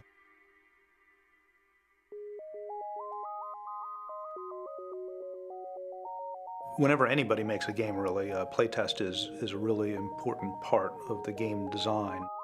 And so my first playtester was Barry Reich. This is what an alpha rare sheet looks like. Then the second round was a few of the people from the computer science department and some math and physics grad students that were around. And then I extended it to the Bridge Club. Making sure that the game played well made a lot of different playtesters really important and valuable to me. Well, I distinctly remember the first deck I ever got. We had a stable group of friends who played games all the time, and Richard had introduced us to a couple of his designs in the past, and it was sitting in Colonial Pizza at 43rd and Pine Street in West Philadelphia when one of my friends showed up and said, "Oh, here's Richard's latest game, here's a deck for you," and started trying to explain how this all worked. It immediately took over everybody's lives. When we weren't at work, we were playing Magic, or we were discussing Magic or trying to figure stuff out, or trading and trying to build decks. You know, my early experience was just like I couldn't stop thinking about the game. I would go out to dinner with friends who had been playing Magic, and we would talk about the cards and which cards were better than others, and there would be rumors going around, "Oh, did you see that so-and-so has Mox Jet?" And so, you know, at that there were no spoilers at that time. The only person who knew what all the cards were was Richard, and you know, he made the playtest cards, and he handed out a packet of cards to each playtester, and that was that. There would be one copy of each rare card, and there would be a few copies of each uncommon and 10 or 15 copies of each common. And that's all the cards there were in the entire world. We were initially given a 60-card deck. Everyone had equal amounts of all 5 colors distributed in their deck. But the rules at the time said you played with a 40-card deck. You had extra cards to play with, and that was usually the currency you used to trade, was the cards that you were not currently using in your play deck of 40. You had this extra to make your play deck work. It was all about the trading. Watching the economic side of Magic evolve during playtest was really exciting to me. Anything I knew about economics, I could at some point see reflected in the economy around how people valued and traded cards. Well, in the initial playtest development time, there were a few things that popped out at us as things that needed to be massaged or tweaked. The first was how important it was to get the wording on the cards exactly right, so that it couldn't be misinterpreted. I remember one of the early playtest cards, I've had a playtester. He said, "Richard, I have most powerful card. I'm sure I'm going to win now." And I said, "Really? What is that?" He goes, "It is a card, when you play it, you win next turn." And then I saw the card and it said, "Your opponent loses next turn," which meant your opponent lost their next turn, had to skip a turn, not that they lost the game. I had to be much more careful with my wordings after that.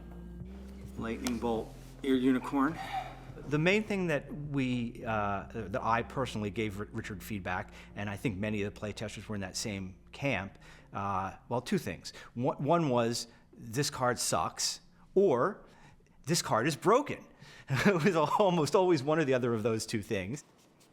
And then another major one was, what happens if I play Giant Growth on my creature and then you lightning bolt it? Well, what happens if I lightning bolt the creature first and then you play Giant Growth? And then we would go back to Richard and say, hey, we don't know. How did you mean for this to work? And sometimes Richard would tell us, and sometimes Richard would say, I don't know. How do you think it should work? Even then, we still didn't see quite how dangerous some of these cards were, like the Moxes, like the Black Lotus, because again, with only 2, there weren't enough to know. We suspected. We definitely suspected. I went to one of the playtesters and I said, I really want your Mox Emerald. And he said, what do you want for it? Here, give me a forest. I said, you want me to give you a forest and you're going to give me your Mox Emerald? He said, yeah, they're the same thing, right?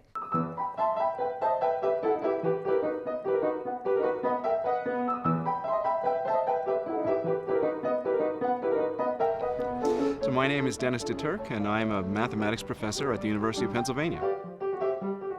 Richard was an interesting student. He was an organizer. Richard got all of the graduate students and some of the young faculty, like me, involved in playing all kinds of games. I mean, standard games, card games and board games, but also games of his invention. It was always interesting to wander into the graduate lounge and see what was going on.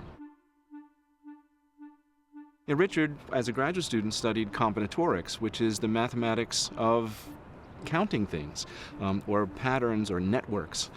So it's interesting that Richard's field of combinatorics sort of played almost directly into his love of games. Because when you play a game, I mean, you can ask questions like, how many different outcomes are there? I mean, of course, okay, I win, you lose, you win, I lose. You maybe say there too. But in fact, how many ways are there to play even a relatively simple game like tic-tac-toe? I mean, there are dozens of possible games. But when you get to something much more complicated like chess or even a card game like Magic, I mean, there are billions of ways that the game can unfold. I mean, that's almost a pure combinatorial problem. So his theoretical math work played right into his design of games.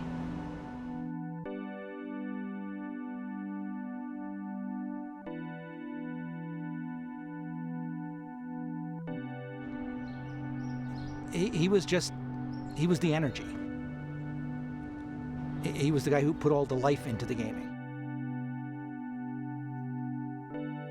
And we were just creating a game that we wanted to play. The easiest way to describe his personality, I think, is to remember that he's infamous, at least among his friends, for never wearing matching socks. He's like a little elf. I don't know quite how to say it. He's somebody who just has a natural enthusiasm for games, and he's completely unpretentious, and he loves to see people playing games together and relating to each other and having a good time. Richard, to me, is unique. He can turn a straw and 3 sugar packets into a fun game while we're waiting for our food at a restaurant. He taught me it didn't matter whether you won or lose. That was not why Richard was playing. He wanted to see new things, he wanted to see creative things, and he was just focused on the game. He just wanted to make it fun. The first few months we played the original prototype of Magic was without question the best few months. That was the best time of playing Magic, because it was all new, it was a universe we were exploring together, and nobody knew what was in that universe. And that adventure, for want of a better word, was as much fun as I ever had playing the game. Magic has certainly infused all aspects of my life. It's certainly the biggest game I ever made and the biggest game I ever will make. I've designed games passionately since, but knew that it was I was never going to do anything like Magic again. There was a point when I designed trading card games for Wizards where I would try to improve on things which I saw wrong with Magic. And it was so often that it turned out that what I saw wrong wasn't really wrong. Oftentimes there were strengths that I hadn't recognized. And every time I would return to Magic, I was always excited to see where it was now, and it's still that way. It was like I come in every few years and work on a set with Wizards, and Magic has this interesting thing where it's always fresh, but it's also always changing, and I hope that can be maintained as strongly as it has in the next 25 years as it has in the first 25.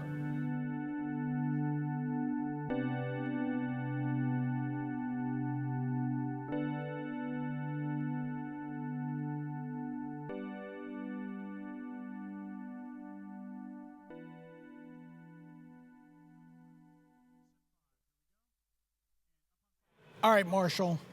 They opened 24 beta packs during the Silver Showcase.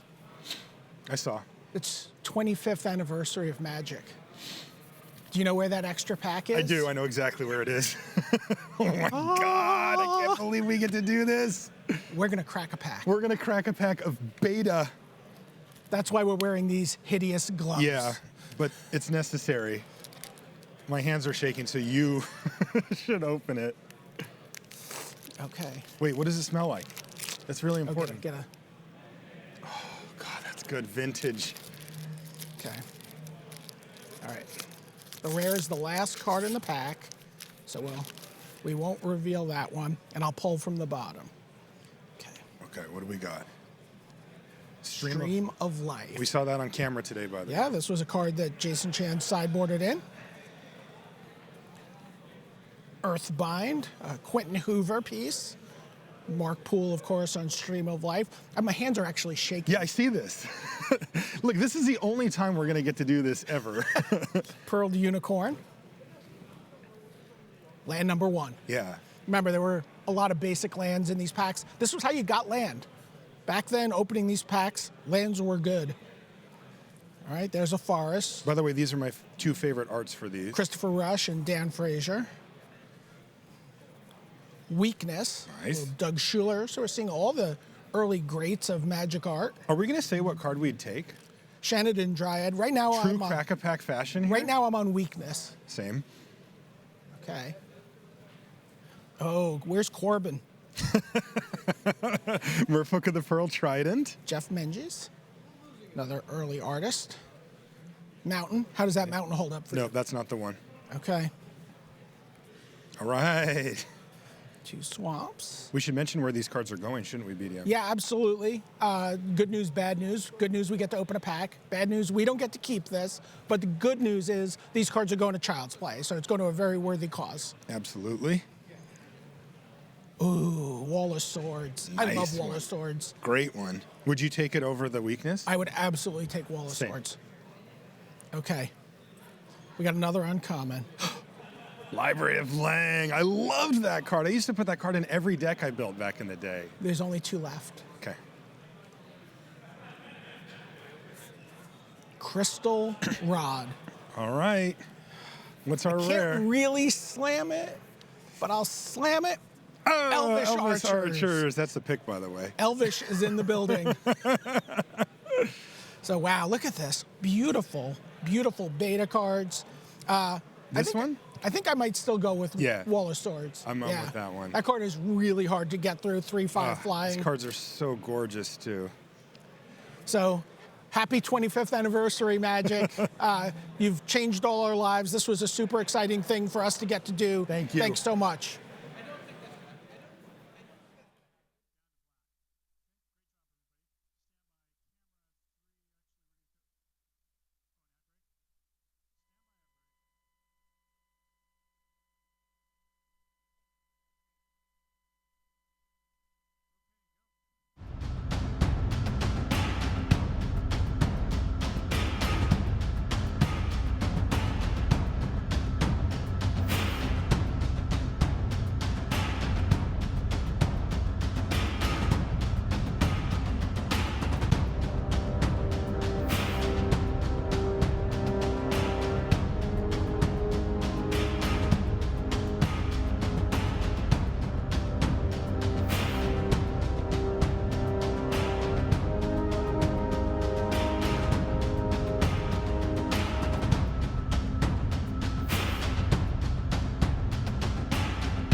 All right, everybody, not only are we deciding a Pro Tour champion team here at this Pro Tour, we've done a Silver Showcase champion. We just saw a pack of beta cracked behind us. We've also got World Championship to think about. Rich is here with the details. Thanks very much, Maria. All right, so 24 slots for the World Championship in Las Vegas, Nevada to divvy up. Plenty of those slots are secure, a couple are not. So why don't we start with our champions? Let's take a look on the board behind me and we'll show you what we've got. Now, we go back to the start of the season. You've got Seth Manfield, champion of Pro Tour Ixalan, Pro Tour rivals of Ixalan, Luis Salvato of Argentina, and then, of course, the glory bringer himself, Wyatt Darby, claiming the title last time out at Pro Tour Dominaria. Well, then we have Gap, Gap, Gap. We're down to 3 sets of names that could be. We already know that Greg Orange and then Alan Wu and Ben Hull, they're through to the final. And they're waiting to find out whether they're going to face Josh Utter-Layton, Ben Stark and Martin User, or the Harry Latin team of Thiago Saporito, Carlos Romao and Marcio Carvalho. So those are the 9 names that can fit in there. That's important not just because it qualifies those 3 for the World Championship, but that also has an impact on some of the later slots, as we'll see. Rounding out the master leaderboard, as it were, the constructed master Matt Severe of the United States and Sweden's Elias Watsfeldt, the Pro Tour Draft Master. So they're in, and those 3 the winners today. Remember about the 3 winners. We'll come back to that in a moment. So next, what about our 4 regional champions? So let's take a look. Now, we've got Marcio Carvalho. He's going to be the European champion. And Ken Yukihiro from Team Musashi, he's for Asia Pacific. Why do we have Seth Manfield and Luis Salvato in brackets as the North American champion and the Latin American champion? Well, we've already seen their names. They're in because they are Pro Tour winners this season. So that means these 2 slots, North America and Latin America, they go away. So that creates 2 more of what we call our at-large slots. So in theory, there were going to be 12 at-large slots. Right now, there are 14. Let's meet the 14 who currently have seats at the World Championship. Here we go. So, right at the top, and this is all in scorecard order, Reed Duke right up at the top there, 78 points. Owen Turtenwald, 67. John Rolfe, 65. Ben Stark and Martin User. Now, you see we've put an asterisk by their name, 63 and 62. The reason for that is that they still have a chance to add to their pro points, because if they win their semi-final, they'll get 2 extra each. If they win the final, they'll get another 2. On we go. Gregor Kowalski of Poland, fantastic job by him. He was thrilled on social media to announce that he would be at Worlds. Javier Dominguez coming back from last year. Andrea Mengucci of Italy. Then, all on 57. 4 tremendous players. Jerry Thompson, a Pro Tour champion. Former Player of the Year, Brad Nelson. Shahar Shenhar, 2-time world champion, going for 3. And Brian Brown Doing, another former world champion. Mike Sigrist, safe on 56 points. Now, Matt Nass. Wow, what a sweat. Nass right now is the 24th player in Worlds, depending on who wins here. Here's the scenario. So, if Carlos Romao of Haru Latin wins his semi-final, he will get to the same number of points as Matt Nass, and he will win the tiebreak, and that would eliminate Matt Nass from Worlds, replaced by Carlos Romao. But if Haru Latin win the whole thing, remember those empty slots on the first thing we showed you? Well, that would put Romao in as a champion of a Pro Tour this season. Nass would be back in. So from Nass's point of view, he wants Channel Fireball to do him a big favor and make sure Romao doesn't win the semi-final. If Romao does win the semi-final, suddenly Carlos Romao is Matt Nass's greatest supporter, and Matt Nass will just hope for a Romao victory.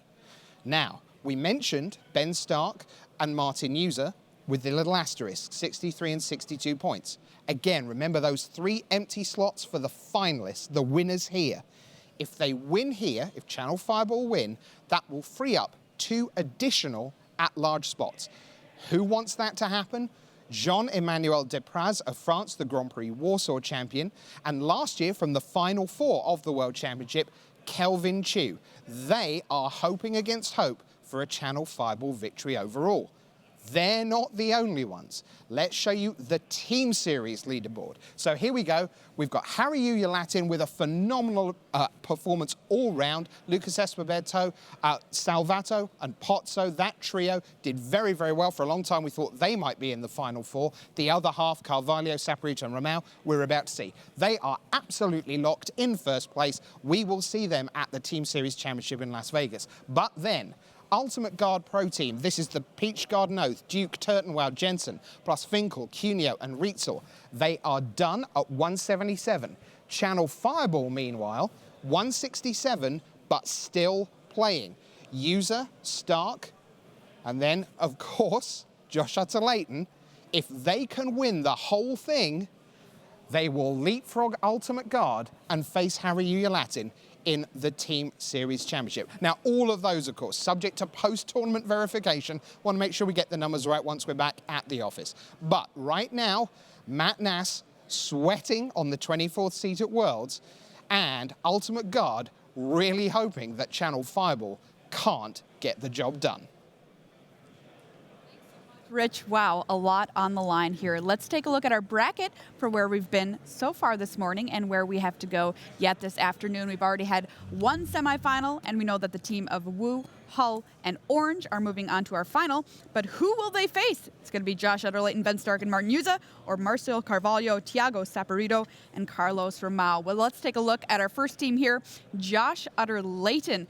There he is, 32 years old, 419 pro points. He is a Platinum Pro. He's got a Player of the Year title, Magic Online champion. Just about everything in his column there. Let's take a look at the deck that he's decided to bring to this tournament. Blue-Black Shadow, he's our legacy player, and definitely one of the cooler decks with some cool tech that we'll get into a little bit later. Next up is Ben Stark. There's a look at him there, 34 years old, 538 lifetime pro points, 5 Pro Tour top 8s. Well, he is sitting in the modern seat, and he's playing Ironworks Combo.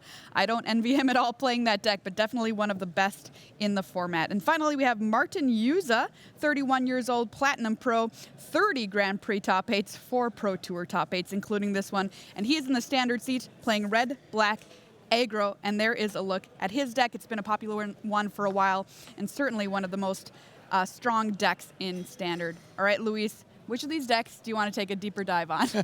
I'm going to go ahead and take a look at the blue-black Death Shadow deck that Josh Utter-Leighton played in Legacy. It's actually what I ended up playing in the tournament as well, along with a number of the people who tested with us. What this deck is trying to do is enable the card Death Shadow.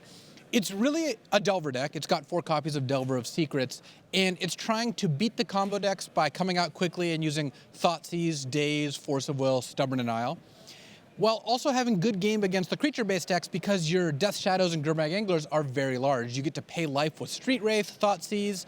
You notice there's 3 copies of Watery Grave. Despite Underground Sea being legal, we only have 2 Underground Seas because paying life is an advantage when you have Death Shadow. And then the biggest difference between this list and some of the previous lists that were floating around is the addition of Reanimate. It's not a card that just goes in the Reanimator deck. It's actually in this deck because you've got the play of turn 1 Cycle Street Wraith, Reanimate it, which sounds like a joke, but a 3/4 Swamp Walker on turn 1 that doesn't die to Lightning Bolt or Fatal Push, really hard for most opponents to deal with. And then Reanimate also lets you bring back Death Shadows and Delvers at a relatively low life cost. This deck is quite good, and I expect to see it doing well, from here on out. It's really awesome to see this deck in Legacy. Thanks, Luis. Well, we'll have more on our second team in the semifinals coming up after this.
Hi there, welcome back to the news desk. And we met our first team for our second semifinal before the break, and now it's time to meet our second team. And this is a team from Hararuya, Latin, and we're going to kick things off with Marcio Carvalho.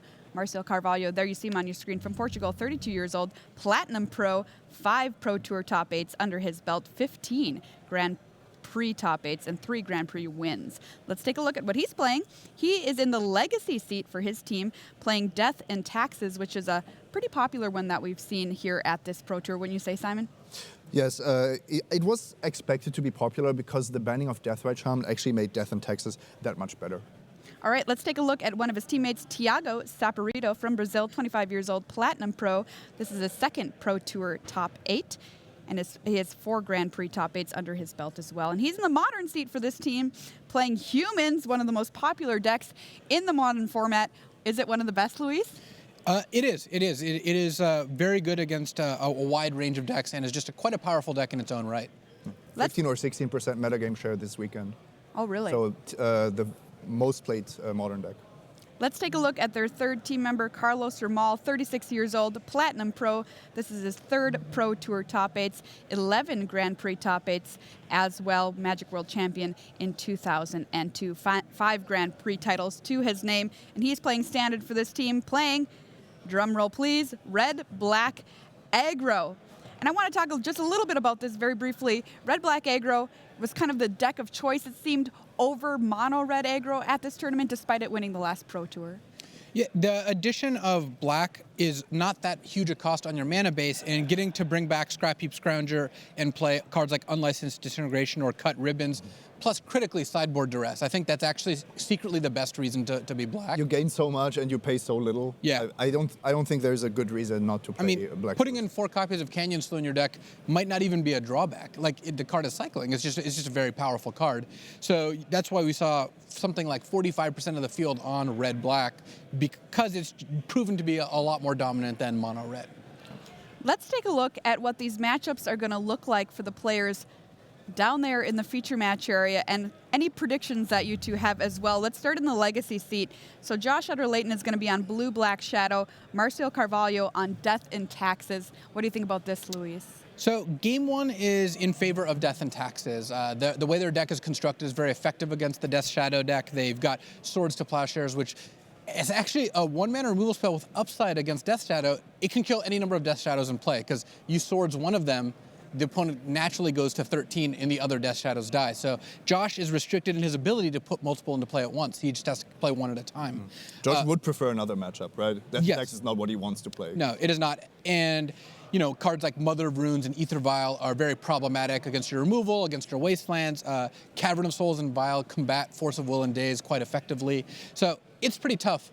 But once you go to post-board games, Josh gets 3 copies of Dread of Night, and that is just one of the most effective hate cards just in the entire format, which spans the entirety of Magic. It's a 1 black enchantment that gives all white creatures -1/-1. It kills a wide swath of Marcio's creatures when it's in play, just 1 copy. Kills your Thalia, your Mother of Runes, your Flicker Wisp, your Recruiter of the Guard, as well as making his other creatures smaller, which helps Liliana the Last Hope kind of pick them off.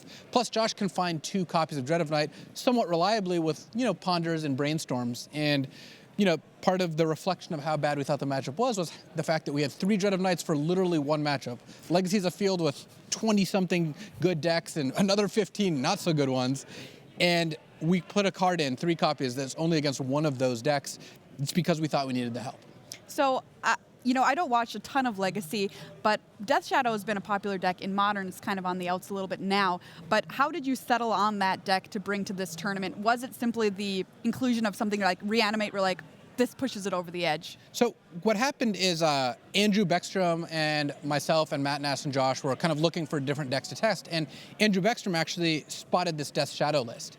And it was Grixis originally. And he took it, and we decided, like, hey, let's just make it blue-black. We don't need to splash red. And we started playing it, like, wow, this is like a pretty good Delver deck. It's got some things going for it. It's got a little bit faster clock. Thoughtseize is just an excellent spell in Legacy. That's one of the big reasons to play the deck. But what really put it over the edge, as you said, was the inclusion of Reanimate. Reanimate lets you add another threat to your deck because you can Reanimate Street Wraith quickly, or sometimes your opponent's creatures. The combo of Thoughtseize plus Reanimate, like, I beat Reanimator in this tournament by reanimating Chancellor of the Annex. Josh, I saw him win a match by reanimating Iona. And Griselbrand. Yeah, Griselbrand. Like you get to do these things that are very, very powerful. And then, that kind of is what made the deck go from a good deck to a great deck. All right, let's move on to Modern. Ben Stark is going to be on Ironworks combo versus Tiago Saporito with humans. Two different ends of the spectrum here. Which deck do you like, Simon?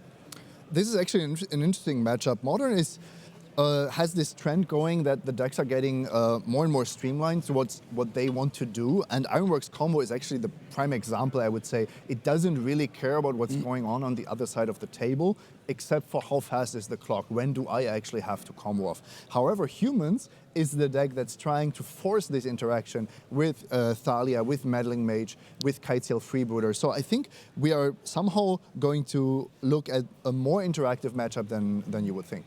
All right, let's move on to Standard. Red-black aggro, red-black aggro. Well, we can't really super predict a winner here, but what does this mirror look like, Luis?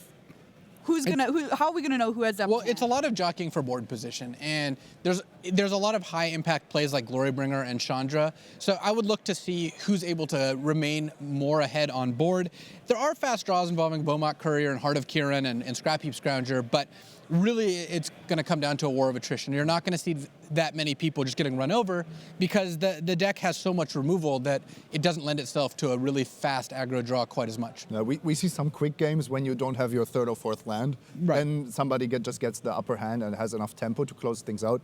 If things develop evenly, exactly that, long games, lots of tight decisions, I would say. It's quite an interesting matchup. Well, thanks so much, guys. It is time for semifinal number 2 here at Pro Tour 25th anniversary.